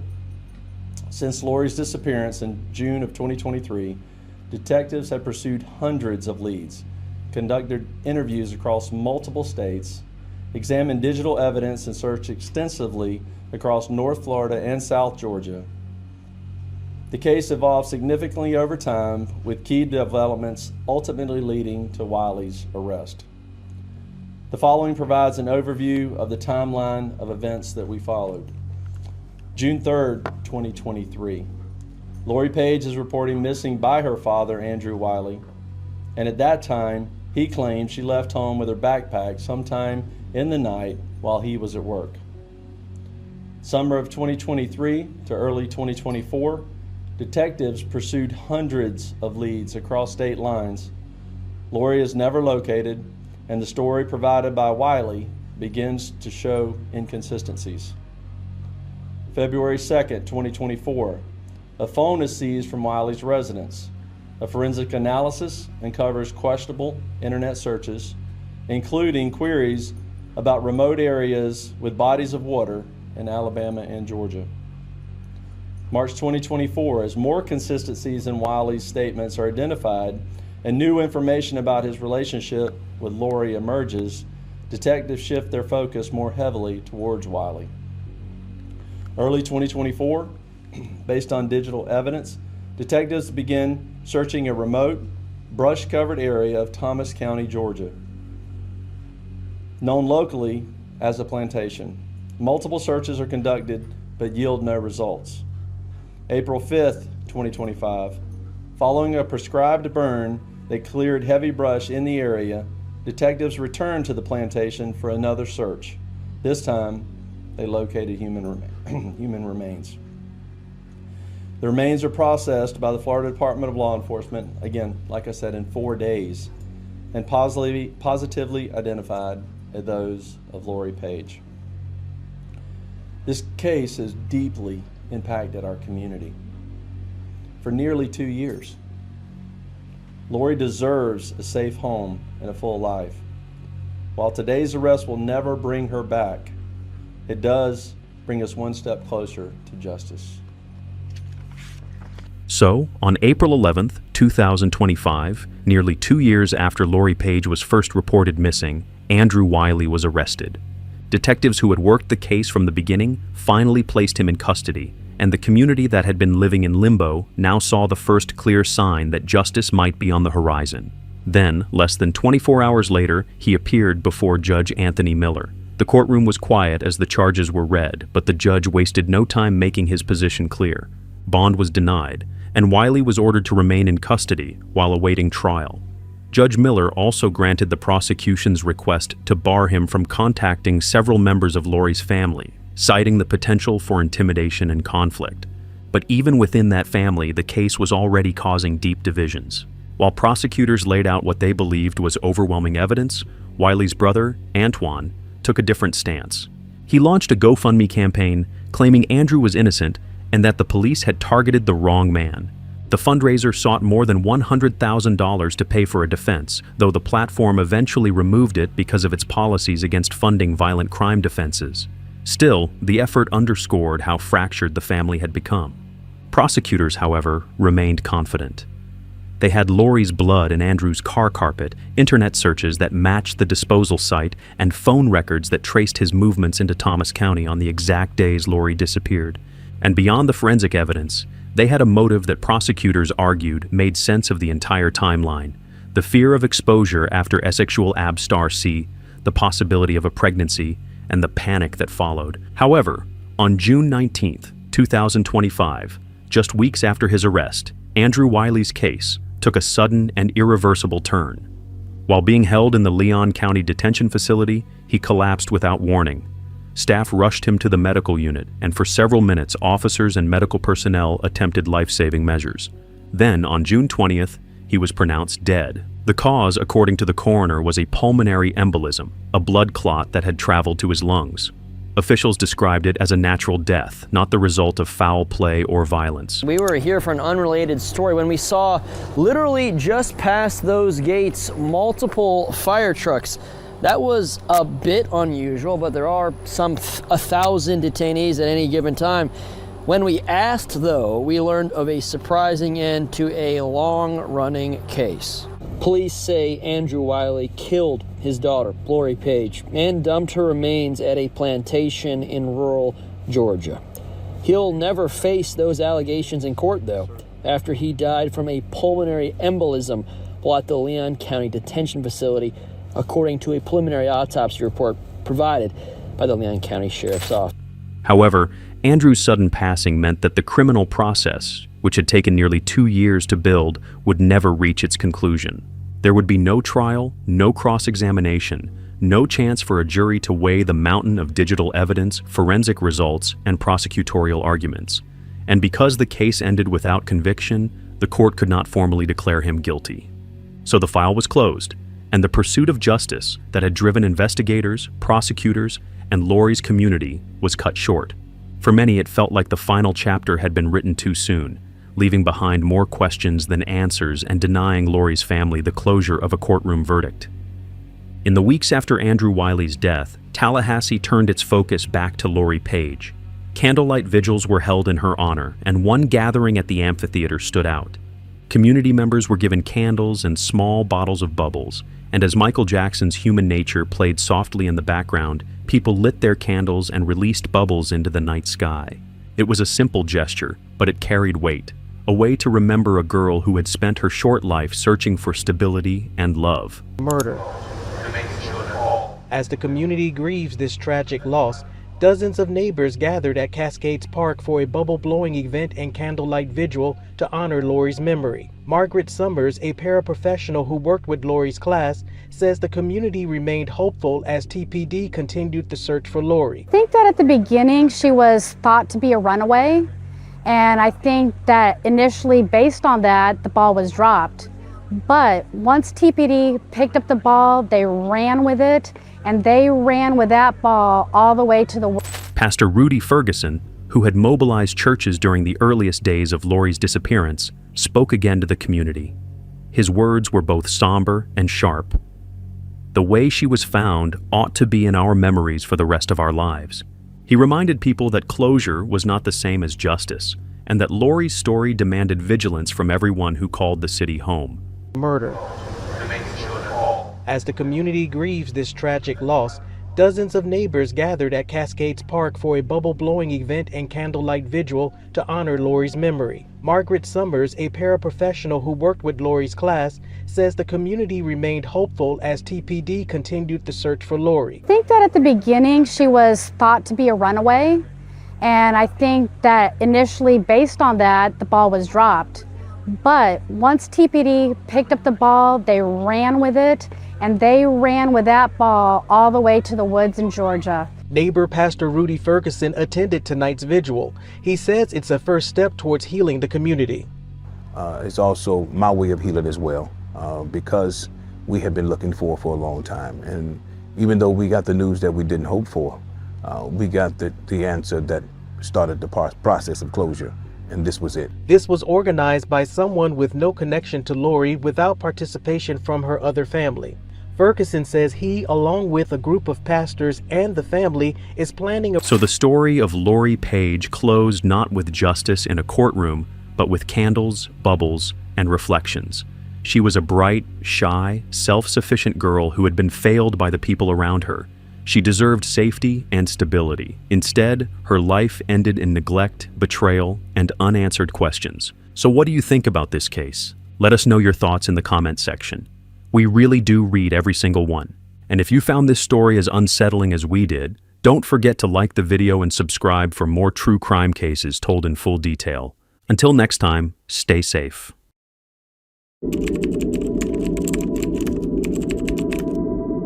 It was 3:45 in the morning on July 12th, 2025. Michael Kendrick picked up the phone and dialed 911. His voice was slurred. His story didn't make sense. They took my son. They punched me and took my gun. They went toward Ray's drive-thru. The dispatcher pressed him for details. What was he wearing? Some robe to cover his stuff. I don't know. I think he snapped. Michael called the boy his stepson. He said the man who attacked him took a stroller, but then corrected himself. It's like a wheelchair. This my stepson per se. His legs will mess up, so I cover them. The dispatcher asked him what he was wearing so police could find him. Michael grew angry. Why you trying to identify me like I'm the one? Find them before I find them. Minutes later, officers were already on their way to the house on Xenia Avenue. But by the end of that day, investigators realized something devastating. Herschel Kreechbaum Jr. had never been kidnapped. He had been for weeks, and what investigators uncovered next would not only expose a trail of neglect and deception, it would shake the entire Dayton community. But before we begin, if you find this video interesting, please give it a like at the end and tell me what you think about the case. It really helps the channel. Let me know in the comments where you're watching from. And don't forget to subscribe for more. Thank you. This video is created solely for educational and documentary purposes. It does not endorse, glorify, or condone any of the criminal actions or individuals described in this case. Viewer discretion is advised. Herschel Kreechbaum Jr. was born on November 1st, 2017, to Ashley Johnson and Herschel Kreechbaum Sr. He came into the world with challenges that would shape his entire life. He had all and he could not speak. He relied on a wheelchair to move around. But despite his family said he was filled with joy. His favorite color was green, and he loved nothing more than toys that lit up and flashed. His father described him simply as the highlight of my life. For most of his childhood, Herschel lived in Springfield, Ohio, not with his parents, but with his grandmother, Missy Creechbaum. In March 2021, she was officially appointed as his guardian. Every 6 months, she was required to file reports with the probate court about how the children were doing, and she carried that responsibility while both parents drifted in and out of their children's lives. Ashley struggled with drugs, and Herschel's father eventually left the state. By 2022 and 2023, court records noted that neither parent came around or even called to check in. But then things shifted. In September 2024, a report stated that both parents had resumed contact. Missy still had custody, but supervised visits were allowed, and for a moment it seemed like there might be a chance for some stability. Yet life didn't hold steady for Missy either. In November 2024, she was injured in a car accident, and after a long recovery, she faced serious health issues of her own. She eventually lost her ability to keep up with all the legal paperwork the court required. In May 2025, guardianship lapsed. Because she didn't file the mandatory reports, custody reverted back to Ashley. So after years of living with their grandmother, Herschel and his sister moved back in with their mother, on Xenia Avenue in Dayton. And living there with Ashley was her longtime, on-again, off-again boyfriend, Michael Kendrick. At first, Missy said she believed Ashley had changed and genuinely wanted her kids back, but Michael's presence in that home would prove to be dangerous, and that's where everything started to unravel. Michael Kendrick had been part of Ashley Johnson's life for years, but his past told a story of chaos and violence. He had a long criminal record that stretched back more than a decade, and alcohol was almost always at the center of his problems. In 2009, when he was just 23, he was charged with arson and assault after an attack that included his own mother, Joel Kendrick, and another victim.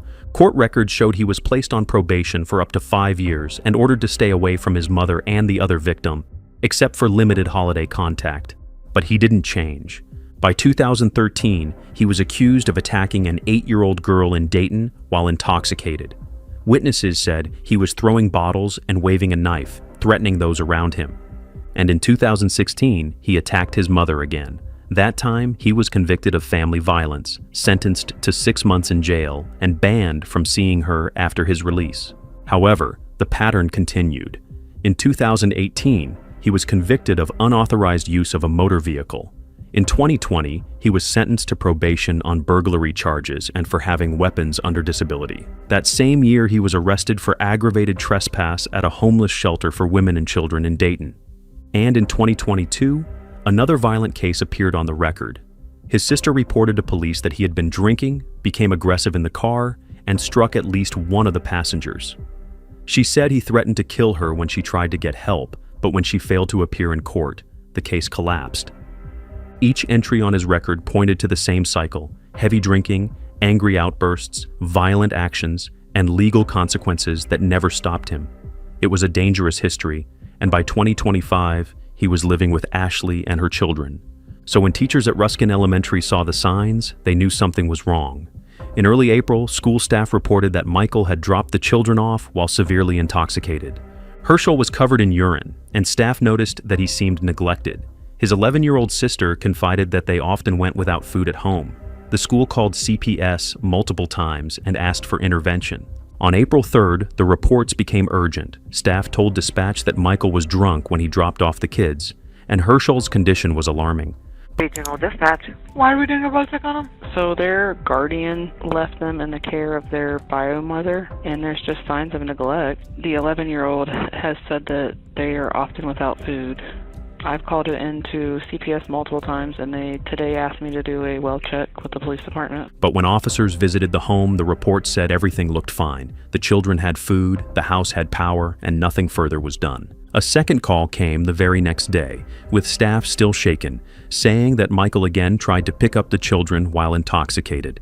It seemed like she was okay today at dismissal, which is the only reason I let them leave. But the boyfriend or whatever, he tried to pick them up, and he was clearly intoxicated. Another wellness check was carried out, and once again the conclusion was that there was no immediate danger. Even when a third call came in, this time a hang-up from the home itself, police still checked, but nothing came from it. Each time the reports ended the same way, no action taken. So, the red flags were there. They were clear, they were repeated, and they were ignored. Then, in late May, things took a fatal turn. In late May 2025, Ashley Johnson was hospitalized. The exact reason for her stay wasn't immediately clear, but it was during this time that the events leading to Herschel's death took a horrifying turn. Michael Kendrick, left to care for Herschel and his sister, was drunk when the incident occurred. Michael later admitted in a confession that would come back to haunt him that while he was intoxicated and in the middle of an argument over the phone, he struck Herschel twice. He shoved the boy, sending him crashing to the floor. Herschel was injured, but still alive. Michael didn't help him. Instead, he hid the child's body in a closet for several days. When the boy's body began to decompose, Michael took action. The situation had become too much for him to ignore any longer, so he wrapped Herschel's remains in a suitcase and transported them to an open field.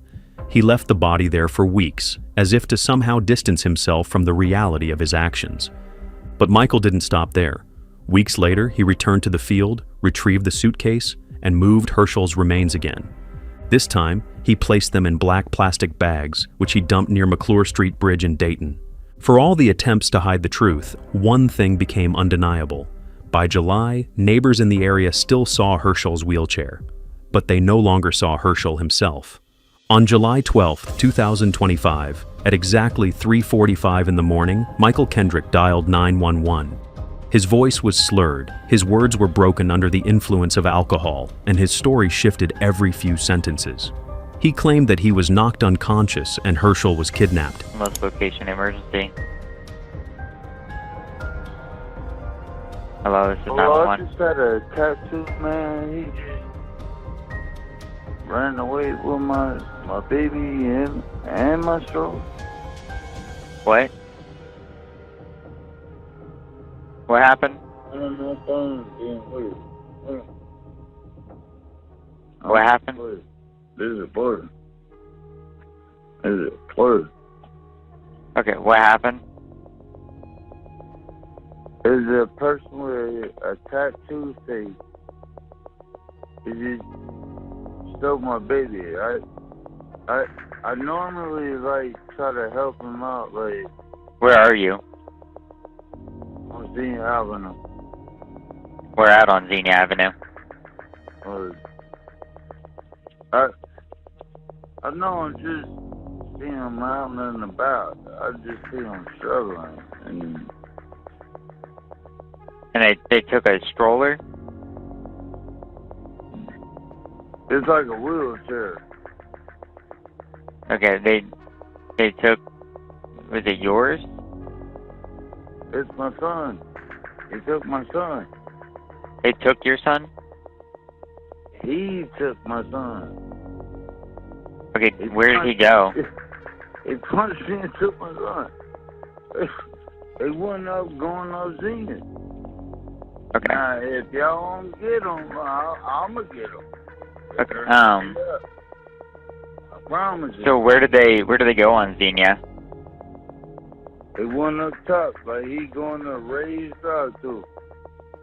Ray's drive-thru? Yeah. Okay. Was this male, white, black, or Hispanic? He black.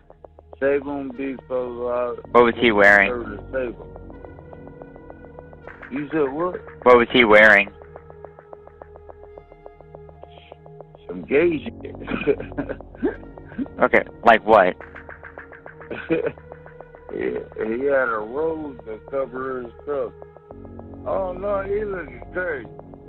I ain't never seen him like this. I don't know. I think lights done snapped and he family done snapped. Okay, which, did he use any force? He had 2 ponytails and some flowers in his hair. Go find him, because I need my son back. Come on, boy. Stop playing. Okay, how old is he? Kept calling the boy his stepson, but then changed the way he described him. He's 8. 8. What's his name?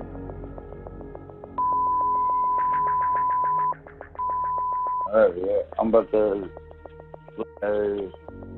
birth certificate. I don't know how to spell that. I never had nobody. How long ago did this happen? It just happened. Okay. Which way did you say he was going? Oh, he's going towards Ray's drive-thru. So I don't know where he's gonna be. Was he on foot or was he in a vehicle? No, he on foot. He already. You gotta understand. Like this is somebody that I've been helping all my life. Okay, what was your son wearing? He's wearing some sweatpants and a beater.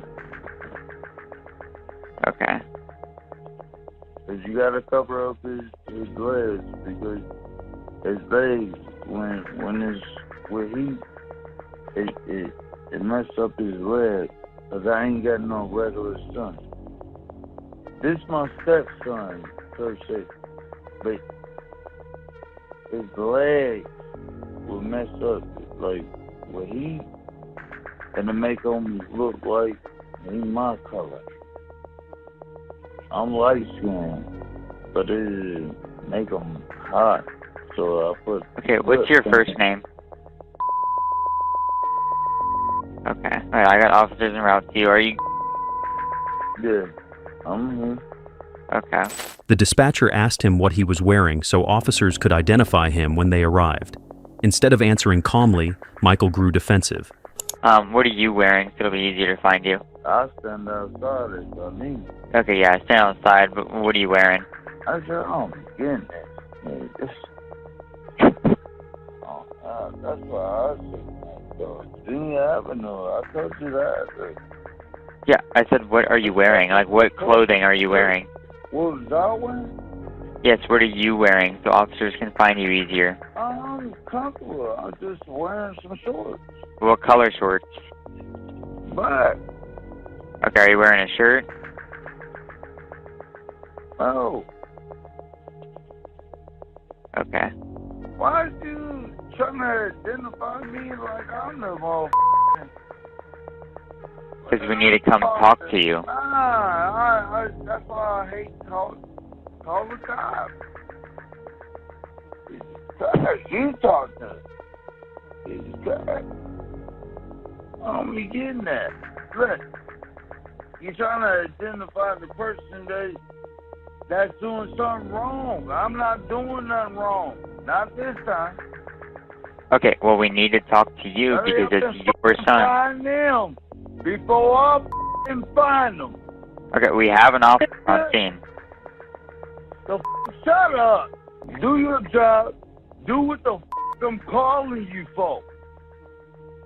Okay, I'm gonna go ahead and disconnect. By the time officers reached the house on Xenia Avenue, the pieces didn't fit together.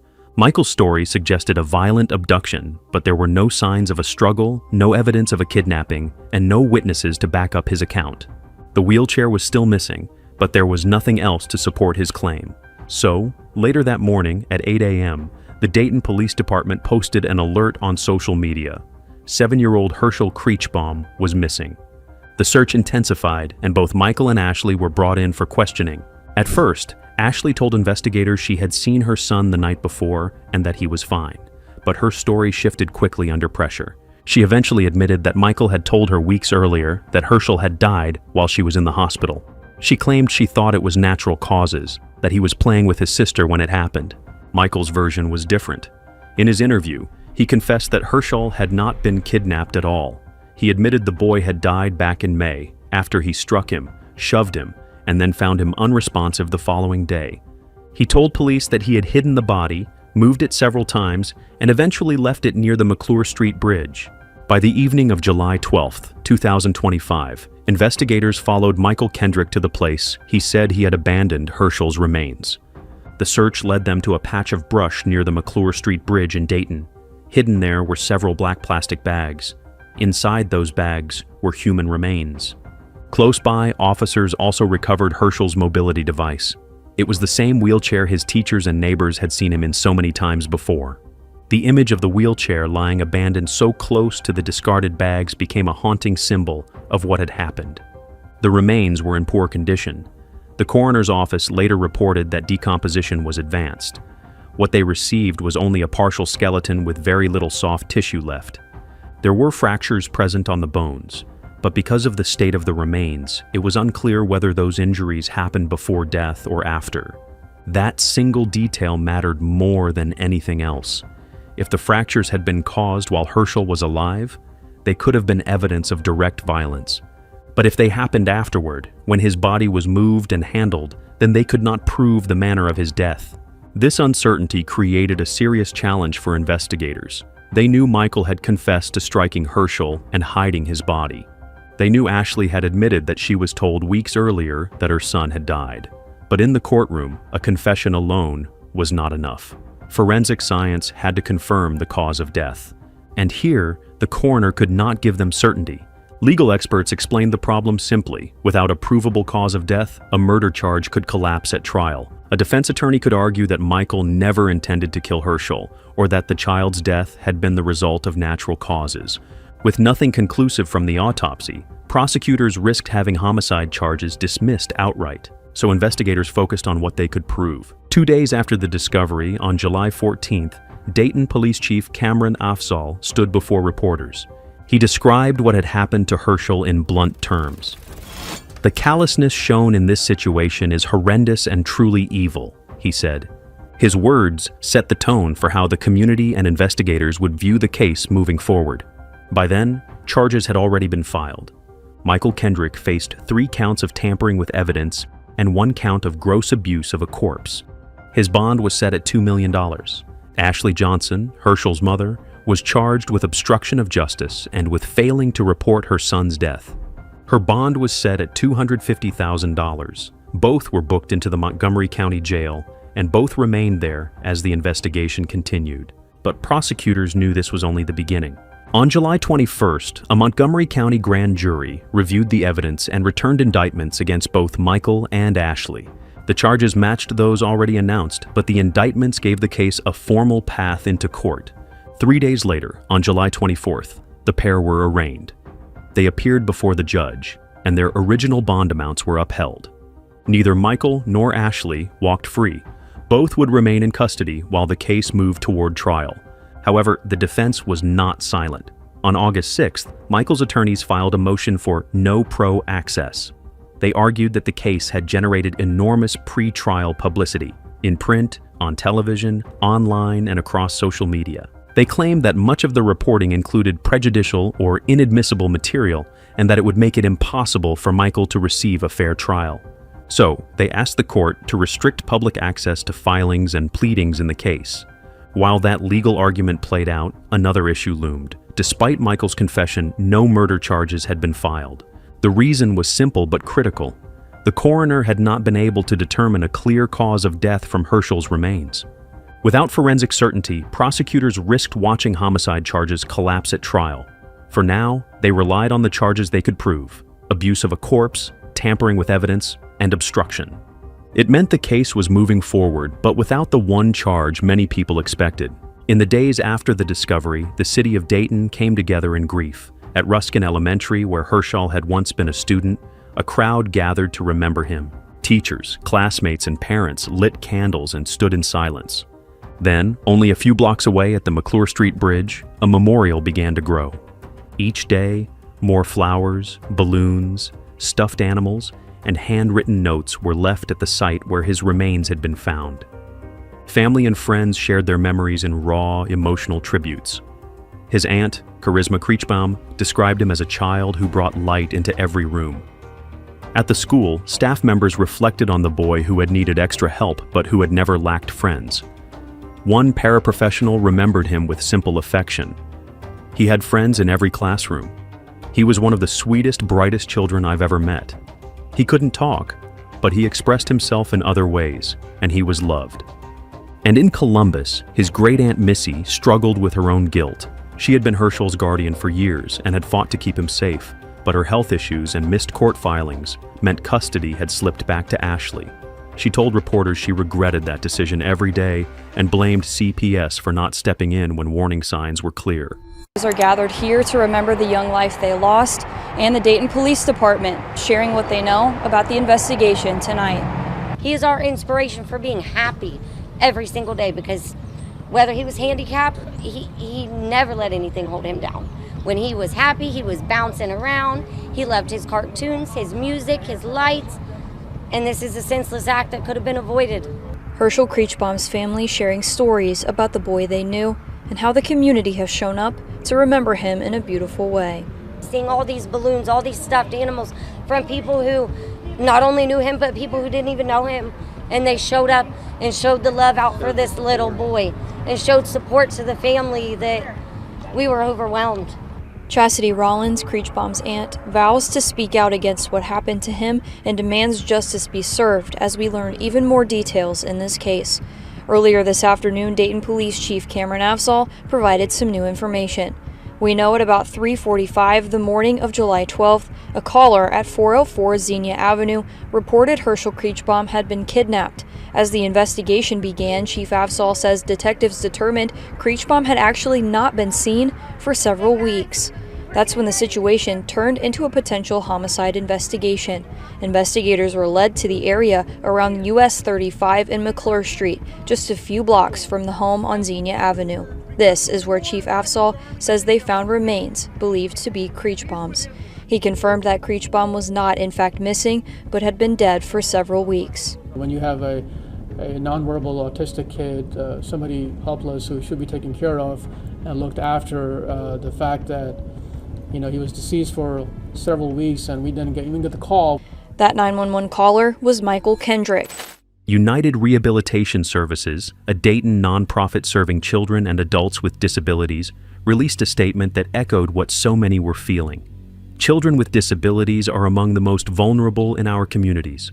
Herschel's death is heartbreaking. His life mattered, and we must all do better. The vigils, the memorials, and the tributes showed how deeply Herschel had touched people despite his short life.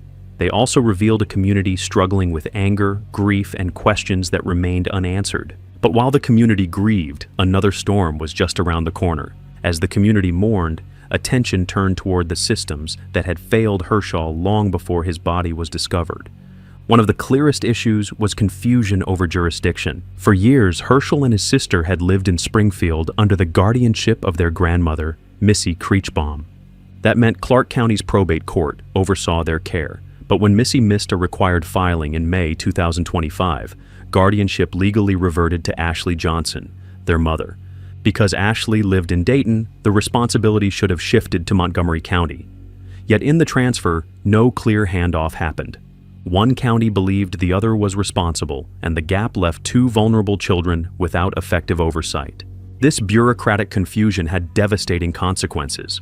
Ashley regained custody by default, not because she had been proven fit, but because paperwork wasn't filed. Missy said she never received the notices, and by the time she realized what had happened, it was too late. So the children moved into the Xenia Avenue home with Ashley and Michael Kendrick, even though red flags had already been raised. Teachers had called CPS multiple times in April 2025, worried about neglect, hunger, and Michael's intoxication around the children. Police carried out 3 separate wellness checks, but each one ended with the same conclusion. Food was in the house, power was on, and nothing more was done. The warnings were noted but not acted on. When Herschel's death became public, attorneys representing his estate announced that they would hold Children's Services accountable.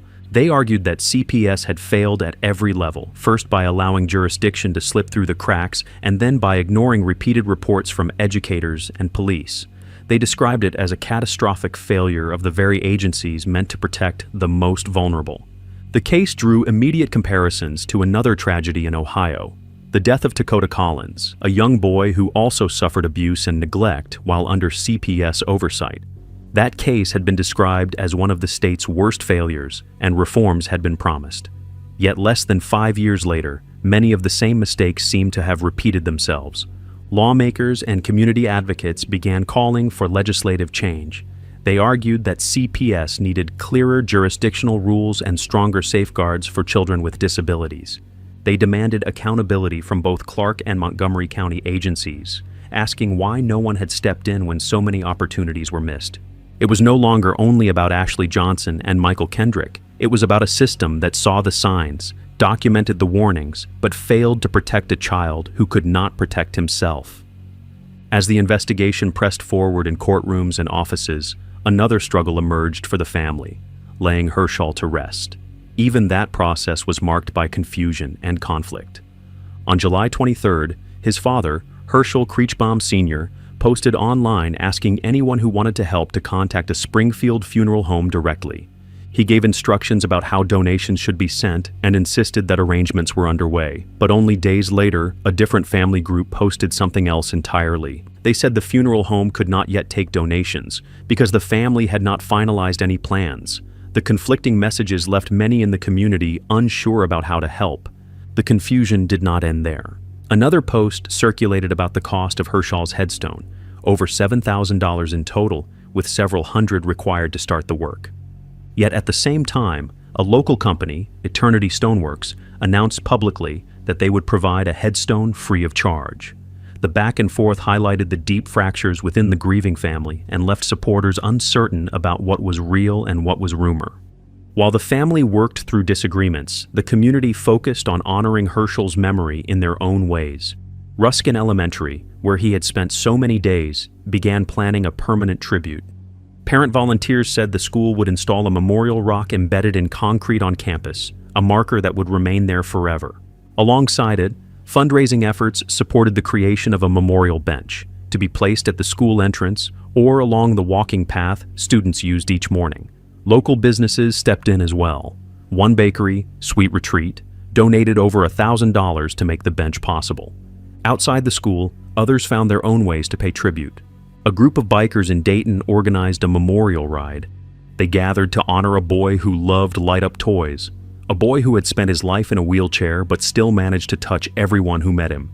Yet for all the gestures, one reality remained painful. As of August 2025, Herschel still did not have a final resting place.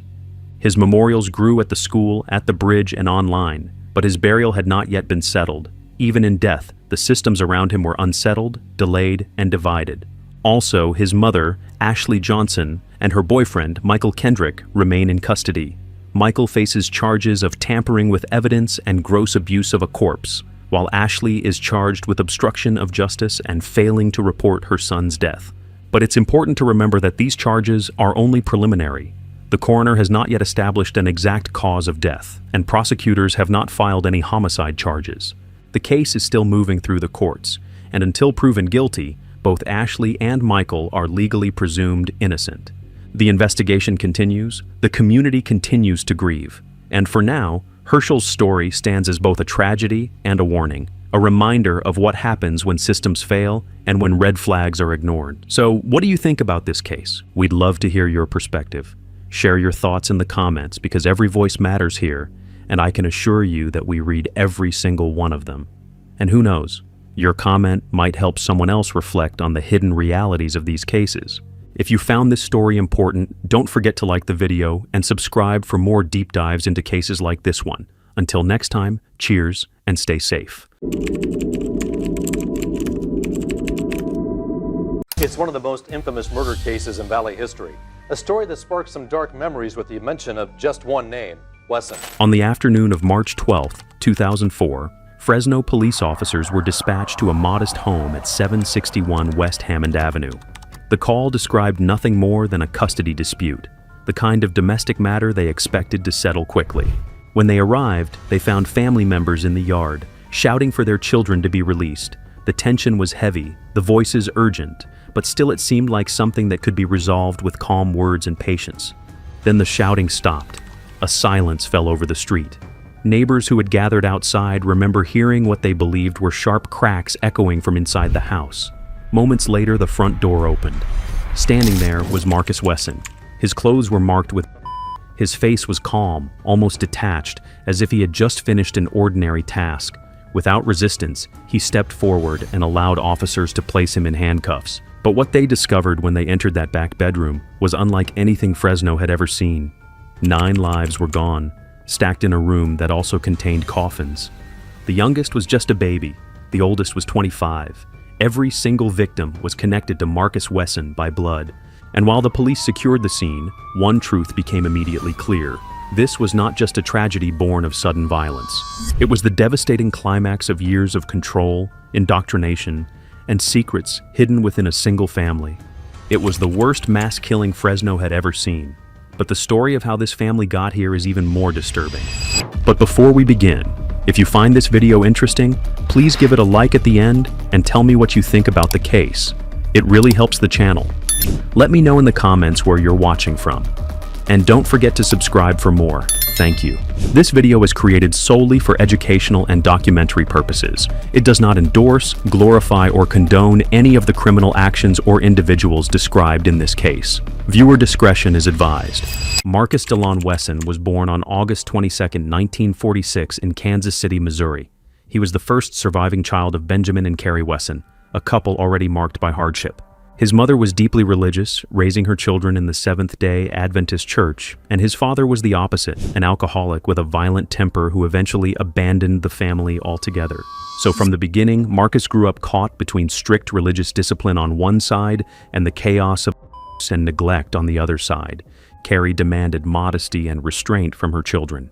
They dressed plainly, ate a vegetarian diet, and never joined in the usual social activities of the neighborhood. Saturdays were reserved for worship, and the rules of faith were treated as absolute. Marcus later claimed his mother was a religious fanatic, but at the time, those beliefs shaped almost every part of his childhood. Even within that strict household, Marcus stood out. He was intelligent and curious, but also socially awkward. He had little interest in sports or parties. Instead, he developed an obsession with trains. He built intricate models, collected miniature rail cars, and spent hours with friends watching freight trains roll through town. His intelligence showed in other ways, too. At just 2 years old, he could recall the placement of every song in his mother's stack of gospel records. And by the time he was older, he was solving puzzles that confused adults. As a teenager, Marcus attended Fremont Junior High from 1960 to 1961, and then San Bernardino High School from 1961 to 1964. He was tall, athletic in build, but he didn't fit the image of a typical high school athlete.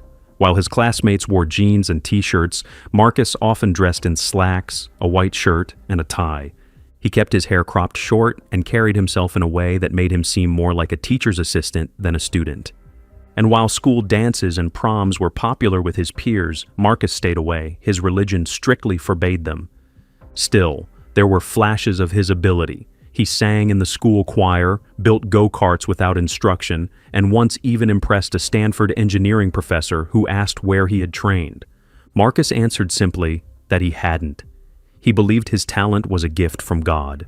But despite that intelligence, Marcus never managed to graduate. He struggled to earn enough credits, and before finishing high school, he dropped out. At 19 years old, on June 22, 1966, he enlisted in the U.S. Army. After 10 weeks of training as a medical corpsman at Fort Sam Houston in Texas, he was sent overseas. He worked as an ambulance driver and orderly, and he spent part of his service in Vietnam. When he returned to the United States in 1968, Marcus was restless.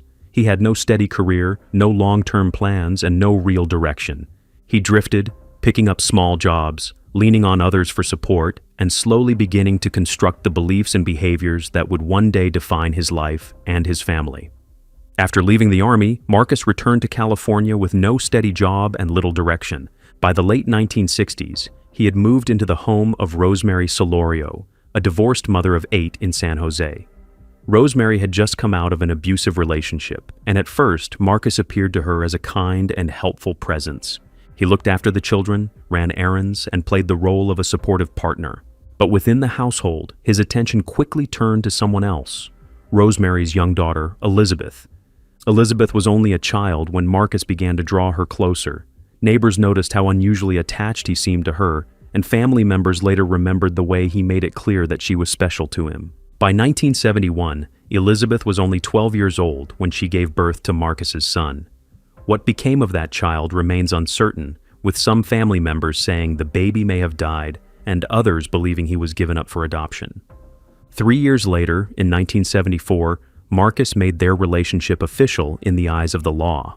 Elizabeth was 15 years old when she married Marcus, who was 27. On their marriage license, both described themselves simply as students, as if trying to downplay the reality of their lives.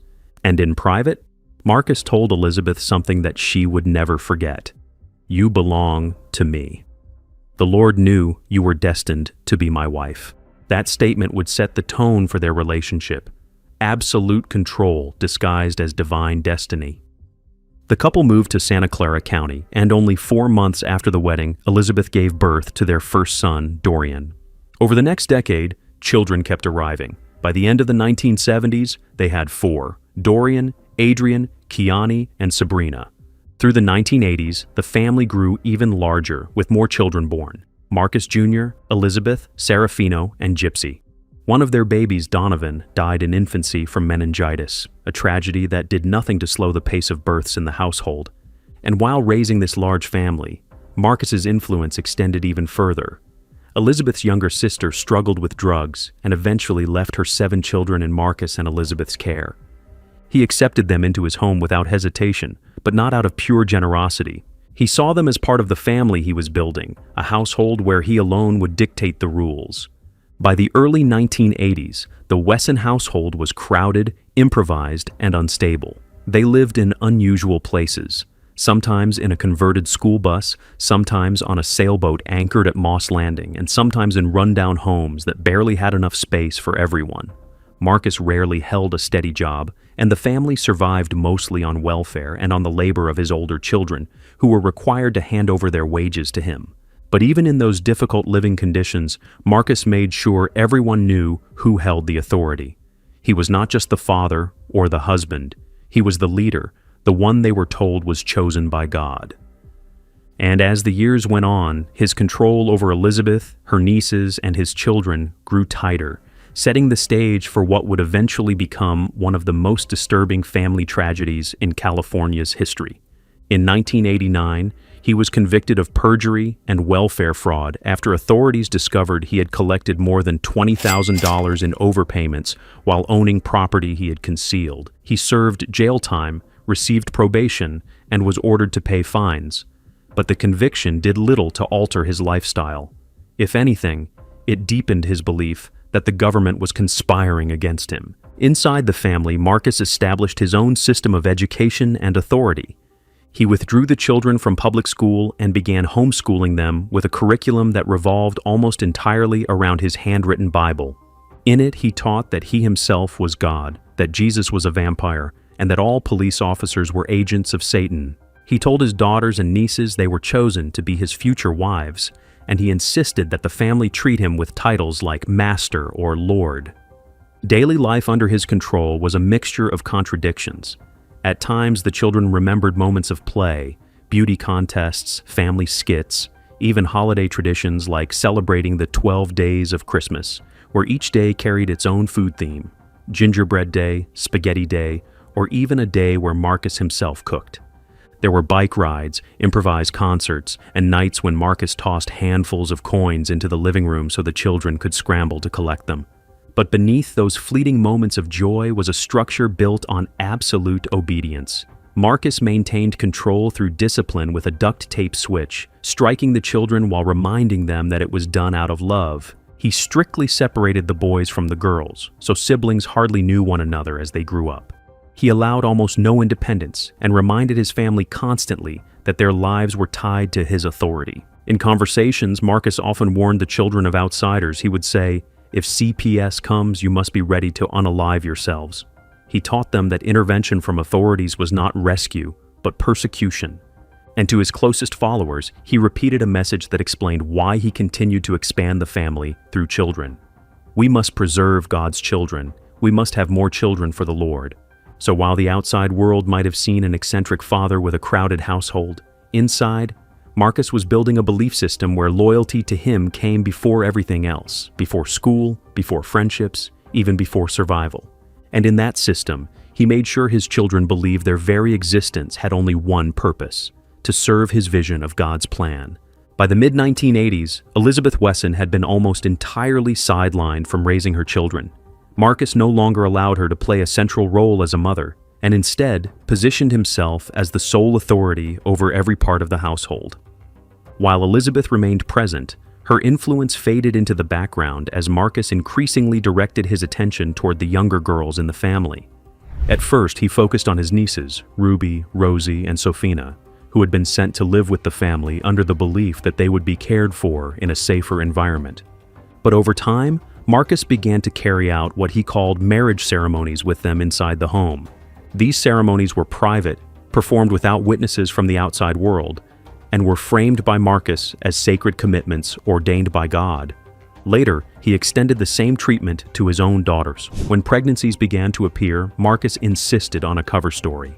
He told neighbors and outsiders that the children were the result of artificial insemination, never acknowledging the true circumstances. To those within the household, he explained the pregnancies as part of his divine plan, teaching that they were fulfilling a sacred duty to create more children for the Lord. The young women themselves were split in how they understood these events. Kiani and Rosie described the arrangements as consensual. They told others that the family operated as a kind of democracy, that everyone discussed the choices together, and that it was all by agreement. In their view, whatever happened in the home was simply the family's way of life. But Ruby and Sofina told a very different story. Both eventually left the household, and once free, they began to speak about what had happened inside. Their testimonies described coercion, manipulation, and a system of control that left them with no real choice at all. Their accounts would later become critical in exposing the reality of Marcus's leadership and the pressure he placed on his daughters and nieces. Meanwhile, the outside world caught glimpses of the family's strangeness, but rarely intervened. Neighbors remembered seeing caskets on the property, sometimes even used as cribs. They noticed that the children were unusually quiet, withdrawn, and rarely interacted with others. Marcus kept them isolated, pulled them out of public schools, and ensured they had little to no connection with the broader community. So while some of the children defended him and described a home filled with order and devotion, others revealed the hidden dynamics. A patriarch who convinced his family he was their spiritual master, who reshaped ordinary family bonds into something that blurred every boundary, and who kept them locked inside a belief system that left no room for outside influence. And by the late 1990s, those dynamics were beginning to fracture. Some of the young women were leaving while others stayed loyal, but all of them carried Marcus's mark, and the divisions inside the family were slowly setting the stage for the confrontation that would follow. As the years passed, Marcus Wesson's teachings grew stranger and more extreme. He began to write his own handwritten Bible, filling it with interpretations that went far beyond the faith he had been raised in. In his version of Scripture, Jesus was not only the Savior, but also a vampire, and blood was the key to eternal life. He told his children that absolute loyalty to him, even unto death, was the path to salvation. The family's daily life reflected those beliefs. Instead of regular lessons, the children often sat through long sessions where Marcus screened vampire movies, insisting they carried deeper spiritual truths. He admired controversial figures like David Koresh, the leader of the Branch Davidians who died in the Waco siege of 1993. When Marcus saw news coverage of that tragedy, he turned to his children and said, "This man is just like me. He is making children for the Lord. That is what we should be doing." His obsessions were not only ideological, but also physical. He built and collected properties that seemed more like encampments than homes. There were campsites in the Santa Cruz Hills, tugboats in coastal towns, and neglected houses in Fresno. Wherever the family lived, the spaces filled up with scrap metal, old appliances, and discarded wood. Marcus saw purpose in these broken environments, but outsiders often described them as chaotic and unsafe. One detail that unsettled neighbors the most was his fascination with coffins. He purchased several from antique stores, claiming he planned to repurpose them as furniture. In at least one case, a coffin was even used as a crib for a baby. To Marcus, these objects fit naturally into his worldview, where death and eternal life were inseparably linked. But to those who visited, the sight was deeply unsettling. By the early 2000s, Marcus even tried to publish his ideas. He mailed a manuscript of his life story to Vantage Press, a New York publishing company. The draft was quickly rejected, dismissed as incoherent ramblings that lacked structure or clarity. Yet for Marcus, the rejection only reinforced the belief that outsiders would never understand the divine role he believed he carried. By the early 2000s, Marcus Wesson's household had become harder to contain. The family moved into a 2-story Tudor home on Cambridge Avenue, a property that immediately drew the attention of neighbors and city officials. The house was old, damaged by fire, and filled with makeshift repairs. Marcus told people he was refurbishing it, But the reality was that the place quickly became another cluttered compound. Inspectors issued code violation notices, and by 2001, legal disputes had begun piling up. Contractors who visited noticed strange scenes, women who seemed unusually deferential to Marcus, coffins sitting openly on the property, and children who rarely interacted with anyone outside. The Cambridge property became too much of a burden, so the family shifted again, this time to 761 West Hammond Avenue in Fresno. That building, however, was zoned for commercial rather than residential use. The family lived there anyway, moving in their school bus and trailers, which only created more complaints. Neighbors were unsettled by the strange household, and city officials issued yet another series of citations for zoning and storage violations. The situation was not just a nuisance. It meant the family's very living arrangement was under threat. Meanwhile, two of Marcus's nieces, Sofina Solorio and Ruby Sanchez, had broken away from the family. Both had been deeply affected by their years in the household, and both left children behind in Marcus's control. As they tried to build lives of their own, the pull of those children weighed heavily on them. They wanted their sons and daughters back, and that desire brought them into direct conflict with Marcus. The timing only escalated tensions. By early 2004, Marcus announced his intention to move the family north to Washington State, where his own parents lived. For Sofina and Ruby, this plan meant the risk of losing their children forever, taken hundreds of miles away under the same controlling system they had escaped. They were determined not to let that happen, and they began pressing harder for their children's return. The city of Fresno added another layer of pressure. Officials delivered a final deadline. Either the Wesson family had to vacate the Hammond Avenue building or obtain a special permit to stay. That deadline was set for March 12, 2004. On paper, it looked like just another code enforcement case. But for the Wesson family, for the mothers demanding their children back, and for Marcus himself, that date would become the breaking point. On the afternoon of March 12, 2004, Sofina Solorio and Ruby Sanchez returned to the house on 761 West Hammond Avenue. They had been building toward this confrontation for weeks, but now the deadline set by city officials gave them no more time to wait. Their children were inside, and Marcus Wesson was preparing to move the entire family to Washington State. If they didn't act that day, they feared they might never see their children again. They began arguing with Marcus in the front yard. Sofina and Ruby pleaded for him to release the children, but Marcus stood firm. He told them that the children had to remain with him until they were at least 7 or 8 years old, because only then would he have molded them in his image. To him, that was non-negotiable.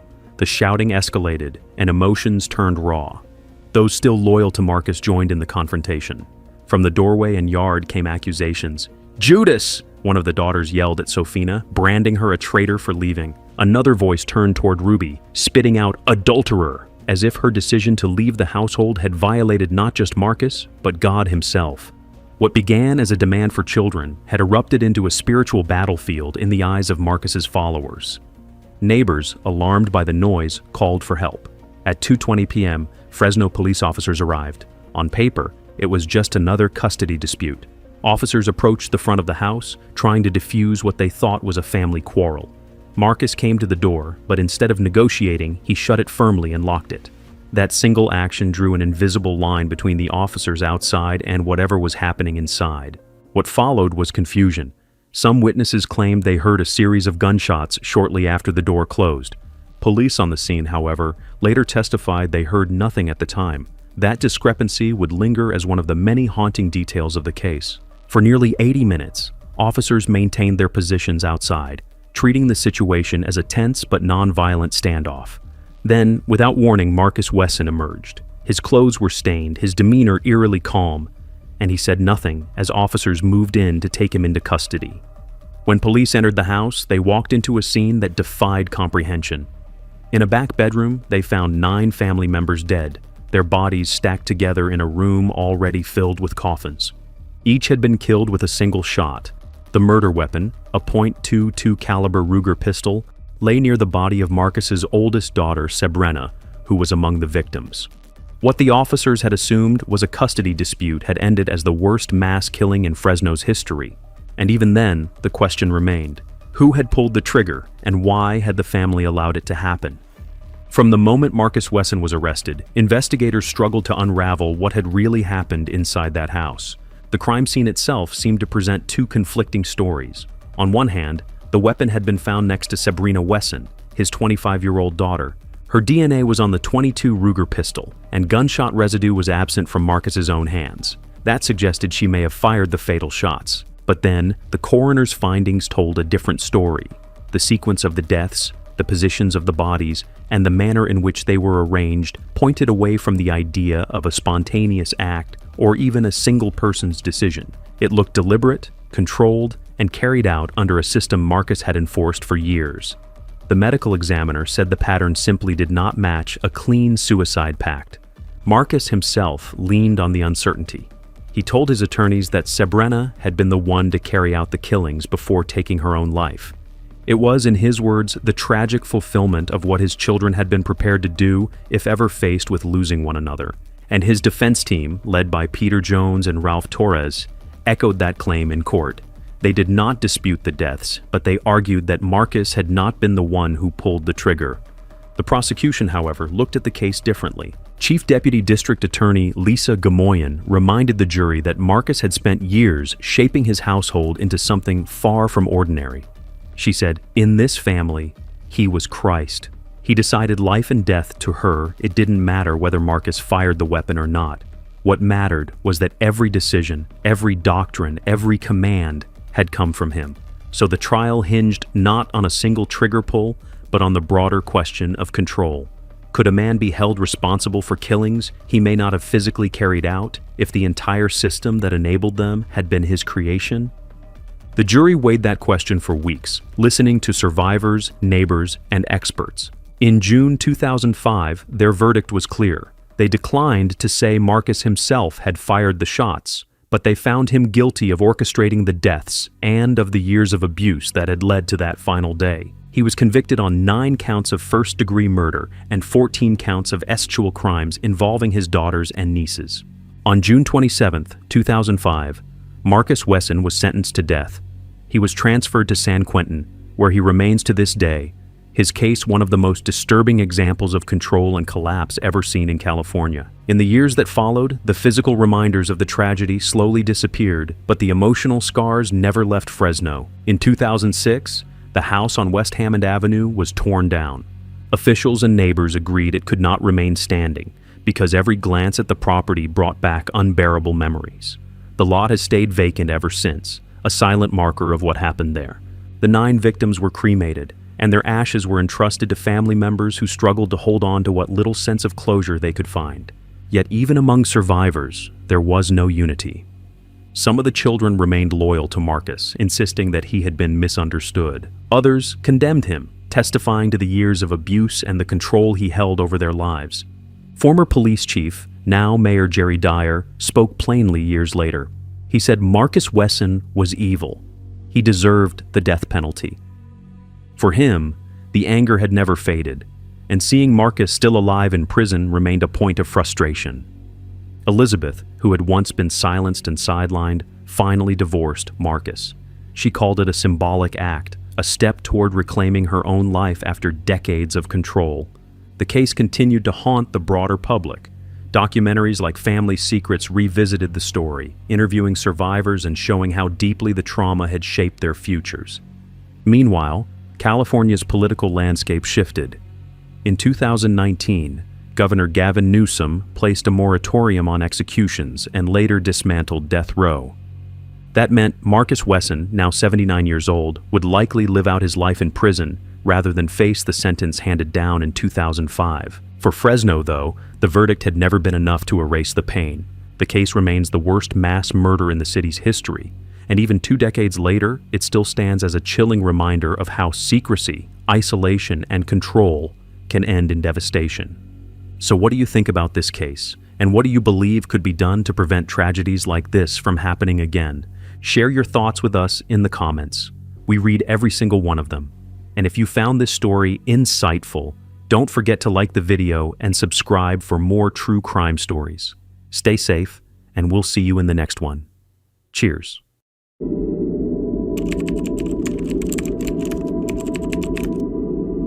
know, She wouldn't let us so, you know, she used to love sitting in the mirror brushing her hair. We'll never talk to her again, even if she's done her time. To us, she should have got life.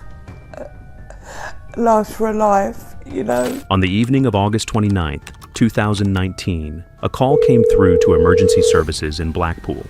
It was Elaine Clark reporting that her daughter wasn't breathing.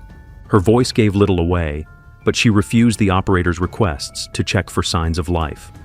By the time paramedics arrived at the small terrace house on Garden Terrace, it was already too late. The crew stepped through the doorway, and the shock was instant. One of them later said, "The smell hit us straight away. It was unlike anything I'd ever experienced." Inside a back bedroom, they found 24-year-old Deborah Ann Leach, known to everyone as Debbie. She was curled on the floor and unresponsive. Debbie had once thrived in college, surrounded by friends, enjoying her independence and building a future. And yet here she was, gone before her 25th birthday. The question that demanded an answer was simple, but devastating. How did a young woman who had so much potential end up dying in these conditions, emaciated, isolated, and consumed by an untreated illness? The truth was years in the making, and it revealed a pattern of neglect, deception, and missed opportunities that should have saved her life long before that August night. But before we begin, if you find this video interesting, please give it a like at the end and tell me what you think about the case. It really helps the channel. Let me know in the comments where you're watching from. And don't forget to subscribe for more. Thank you. This video was created solely for educational and documentary purposes. It does not endorse, glorify, or condone any of the criminal actions or individuals described in this case. Viewer discretion is advised. Deborah Ann Leach, known to her family as Debbie, was born in June of 1995 in Hastings, a seaside town in East Sussex, England. From the very beginning, she needed extra support because she had Down syndrome, but anyone who met her remembered her not for her limitations, but for the joy she carried. She loved Disney films and could sit for hours watching the colorful characters on screen, and she adored playing with the family pets, finding comfort in their company. She enjoyed being outdoors, where the simplest walks filled her with delight, and she had a way of showing affection that drew people in. Hugs and smiles were constant with Debbie, and those became her signature because she loved connecting with others even when words sometimes failed her. She was a fair-skinned girl with fine blonde hair that often fell loosely around her face, and she usually wore maroon glasses that slipped down her nose whenever she laughed. In photographs, her bright smile was almost always present because she had a natural warmth that shone through even in still images. But behind the photographs and those happy memories, life at home was not as secure as it should have been. Debbie's parents, Thomas Leach and Elaine Clark, separated when she was just a toddler, and by 1997, their marriage had ended in divorce. According to accounts, Elaine had an affair, and when the relationship broke down, the custody battle over Debbie and her siblings followed. The courts awarded custody to Elaine, while Tom was granted visitation rights. Tom objected because he believed Elaine was not fit to care for the children, but his appeal was rejected. Social services stepped in to reassure him that with their support, Elaine would be able to manage. Tom later said that the system made a mistake. He felt that the decision to automatically leave the children with their mother was rooted in assumptions, and he never agreed with it. Still, the ruling stood, and so Elaine retained full custody, while Tom watched as his opportunities to see his children grew fewer and further apart. He said that Debbie's face lit up every time she saw him because she adored her father, and those visits were moments she treasured. But as time passed, Elaine worked to restrict the access he had, and those visits became rare. Elaine eventually moved on with her life, and there were more men around the family home. She remarried at one stage, and from another relationship she had a fourth child. Each of her 4 children had either learning or physical disabilities that required additional care, which placed even greater responsibilities on her as a mother. And yet, there were repeated concerns about her ability to cope with those responsibilities. Social services in East Sussex knew the family well, and they had dealt with them on numerous occasions. They noted the concerns not only about Elaine's parenting, but also about some of the men in her life after the divorce. Agencies were involved at different times, putting together support plans and welfare checks to try to keep the household stable, but problems continued. In 2014, Elaine Clark made another major change in her children's lives. She packed up and moved the family nearly 300 miles north from Hastings to Leeds. The move was not just about a fresh start, it was to live with her new partner, Robert Bruce, in Rothwell, just outside the city. Elaine presented it as a chance to build a stable family unit, and for a time it looked as if the relocation gave Debbie the structure she needed. Debbie was 19 when she arrived in Leeds, and she suddenly had access to the kind of opportunities that had been missing in East Sussex. She enrolled in a local college program designed for students with special educational needs, and she attended a day center for adults with disabilities. Both of those settings gave her not only professional oversight, but also the social environment she had always enjoyed. So for the first time in years, she had a consistent routine. She was surrounded by people who understood her, and she made new friends quickly. Relatives who kept in touch said Debbie was thriving in Leeds. They noticed how much more confident she looked and how proud she seemed of the independence those programs gave her. She even had her first boyfriend during that time, and those who knew her remembered how excited she was to talk about him. For a young woman with Down syndrome, who had often been shielded from the outside world, this was a moment of growth. However, while Debbie was flourishing in those community settings, the care situation at home told a different story.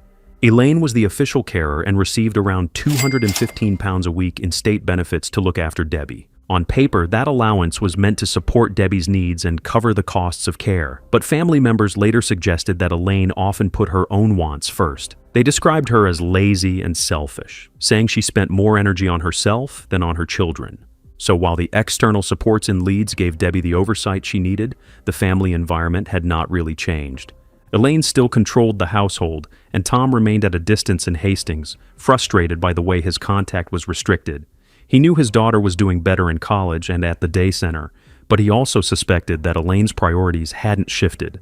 Then, after just 2 years, in 2016, everything changed again. Elaine decided to move once more, this time leaving Leeds for Blackpool. That decision would undo much of the progress Debbie had made because the safety net she relied on in Leeds, the college, the day center, the friends she had built, was left behind. She settled into a small terraced house at 15 Garden Terrace in the South Shore district. At first, neighbors in the quiet street noticed little. They saw Elaine coming and going, but they hardly saw Debbie at all. Some residents later said they didn't even realize an adult daughter lived there because she was rarely, if ever, outside. It was a sharp contrast to her time in Leeds, when she had been social and visible in the community. The isolation in Blackpool meant her world shrank to the four walls of her bedroom. Family members, however, remained concerned and tried to check in. They asked about Debbie's well-being, and they raised questions when they heard worrying updates. But Elaine had an explanation ready each time.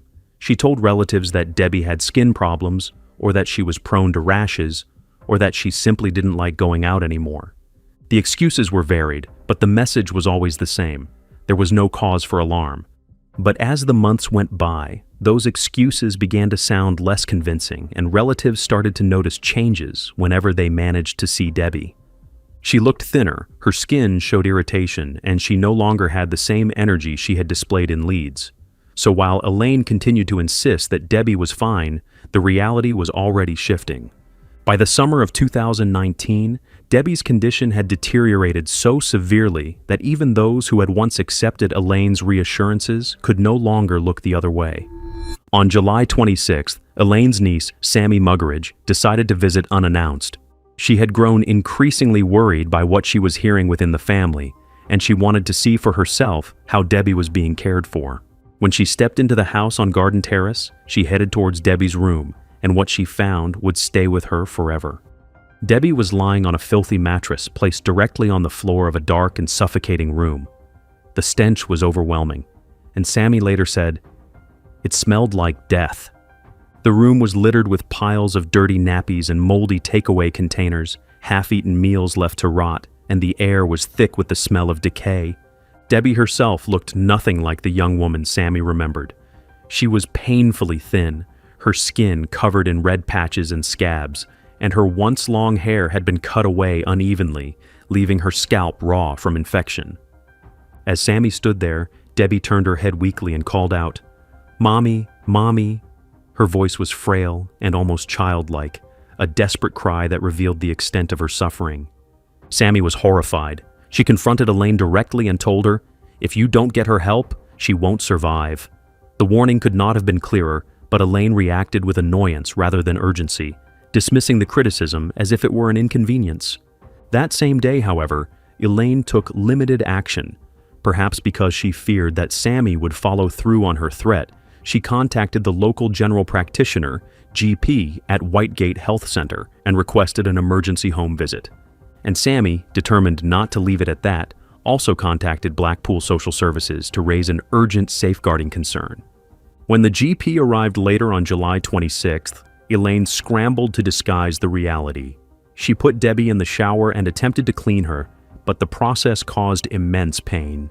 Debbie screamed as water and soap hit her broken skin because the untreated scabies and open sores made even the lightest touch excruciating. After the hurried washing, Elaine dressed her in oversized clean clothes and moved her downstairs, propping her up on the living room sofa to appear more presentable. The GP observed Debbie, noting that she was thin and appeared unwell. But when Elaine confidently explained that her daughter was suffering from a skin infection for which she was applying creams, and that she was eating well and being cared for, the doctor accepted her account. He prescribed antibiotic cream and scheduled a follow-up visit for August 12th. Crucially, he did not go upstairs to inspect the bedroom, nor did he see the full extent of the scabies hidden beneath Debbie's clothes. Elaine's quick staging had bought her more time.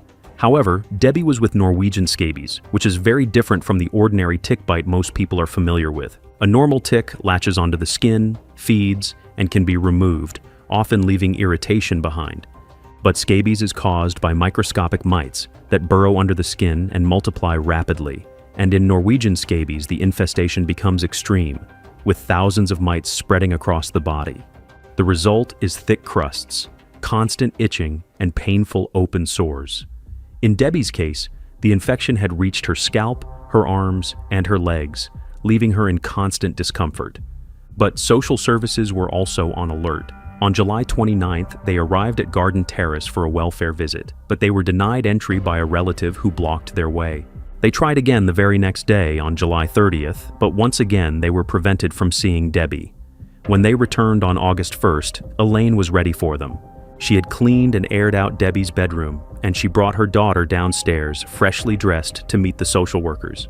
The workers noted that Debbie looked slight and unwell, but Elaine presented herself as attentive and cheerful. She reassured them, saying, "She's doing really well. She's eating fine, and she's spending more time downstairs." The workers saw a tidy bedroom and a mother who seemed engaged, and with the GP's visit already documented and a follow-up planned, they left without raising any immediate alarm. They scheduled their next review visit for September 2nd, unaware that Debbie would never live to see it.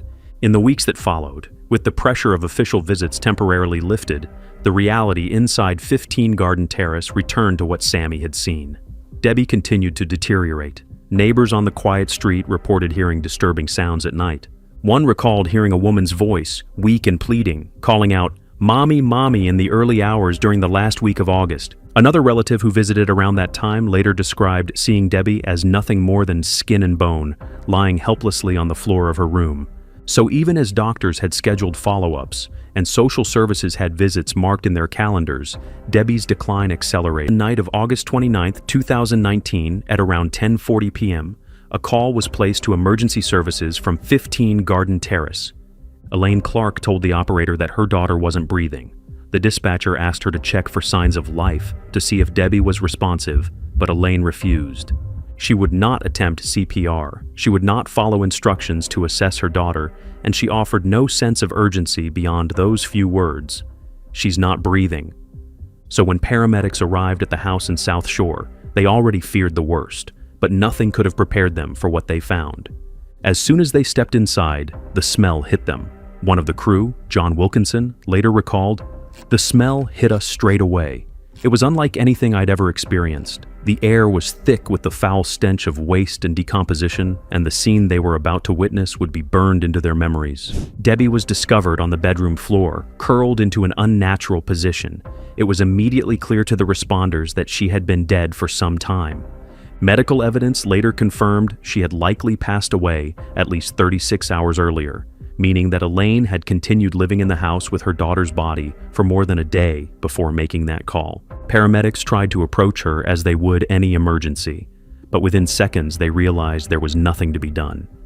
The bedroom told its own story. There were piles of soiled clothing scattered across the floor, plates of rotting food left in corners, and rubbish stacked around the mattress where Debbie had spent her final days. The sheets and clothing were stained, and the filth was so extensive that the responders could barely move without stepping into evidence of neglect.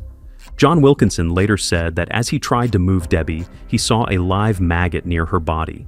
The detail shocked even the most experienced professionals because it showed just how far her condition had deteriorated before anyone acted. And Debbie herself was unrecognizable from the vibrant young woman she had once been in Leeds. When she lived with support, she had weighed around 141 pounds, a healthy figure for her age and height. By the time of her death, she weighed just 52 pounds. Her ribs and joints were sharply visible through her skin, her face was covered in crusted sores, and her hair had thinned and fallen away in patches. The untreated scabies infestation had ravaged her body, and her skin was raw, thickened, and scabbed across her scalp, her face, her arms, and her legs. She had been left in a heavily soiled adult diaper, and even her clothing had become fused to her skin because of the grime and infection. The post-mortem report made the conclusion bluntly. Debbie's death was caused by severe emaciation and neglect, with the untreated scabies infection contributing to her decline. In other words, she had starved and wasted away, her body consumed by an infestation that any basic medical treatment could have controlled, while her mother did nothing meaningful to intervene. So, what the paramedics walked into that night was not simply a medical emergency, it was the aftermath of years of neglect, covered up until the very end. And it was the kind of scene that forced everyone who later heard the details to ask the same question. How could this have been allowed to happen when the signs had been visible for so long? What made Debbie's death even harder to accept was the memory of the call she had made to her father just the year before. In 2018, at the age of 23, she had asked him if she could come back to Hastings and live with him. Tom, believing she had more time and not realizing how urgent her plea really was, told her to wait until she turned 25. He thought things might settle, that there would be a chance to make arrangements later, but there was no later. In August 2019, at just 24 years old, Debbie was gone. The opportunity to save her had been there, and it slipped away. What began as an ambulance call quickly escalated into a full criminal inquiry, and detectives launched a major investigation under the name Operation Nevada. At the same time, investigators widened their net. 6 individuals were interviewed under caution in the early stages of the inquiry, and 4 of them were arrested. Elaine herself was arrested on suspicion of manslaughter almost immediately, and Robert Bruce, her partner in Blackpool, was also taken into custody. The other 2 names were never made public, but police were determined to understand who had been living in the house, who had seen Debbie's condition, and who might have turned a blind eye. The interviews revealed contradictions and denials. Elaine insisted she had done her best, claiming Debbie had refused food at times and that she had followed medical advice as best she could. But those explanations collapsed against the physical evidence gathered from the house. Robert, for his part, distanced himself, suggesting that Debbie's care was Elaine's responsibility, even though he lived under the same roof. As the forensic reports came back and the witness statements were collated, the scale of the case became undeniable. Detectives concluded that Debbie had not died suddenly. She had deteriorated over months and perhaps years, while surrounded by people who could have intervened. Her condition had been visible, and yet action had not been taken. By March of 2021, roughly 18 months after Debbie's death, Lancashire Police and the Crown Prosecution Service were ready to move forward with formal charges. Elaine Clark and Robert Bruce were both charged with gross negligence manslaughter, the most serious allegation that could be applied to a case of neglect where the victim had died. In addition, Robert faced a further charge of causing or allowing the death of a vulnerable adult because as a member of the household, he was legally responsible for ensuring Debbie's safety. By the summer of 2021, almost 2 years after Debbie's death, the case finally reached the courtroom. Elaine Clark and Robert Bruce both appeared at Preston Crown Court in July, where they each entered pleas of not guilty to gross negligence manslaughter. Robert also faced the additional charge of causing or allowing the death of a vulnerable adult, because he had lived under the same roof during the period when Debbie's health collapsed. A trial date was set for February of 2022, and for a time it seemed the evidence would be heard in full before a jury. But as the months passed, the legal landscape shifted. In December of 2021, Elaine unexpectedly changed her plea. She admitted that her neglect had directly caused the death of her daughter. It was a turning point in the case, and it meant that the jury trial that had been scheduled would no longer go ahead. At the same time, the Crown Prosecution Service reviewed the evidence against Robert and decided to drop all charges against him. They gave no detailed explanation in court, but it was widely believed that the evidence was not strong enough to guarantee a conviction. For Debbie's family, this was a bitter outcome, because it meant that Elaine alone would face justice for what had happened inside 15 Garden Terrace. Then came the sentencing hearing on February 24, 2022. Elaine stood in the dock as the details of her daughter's final months were read out in open court.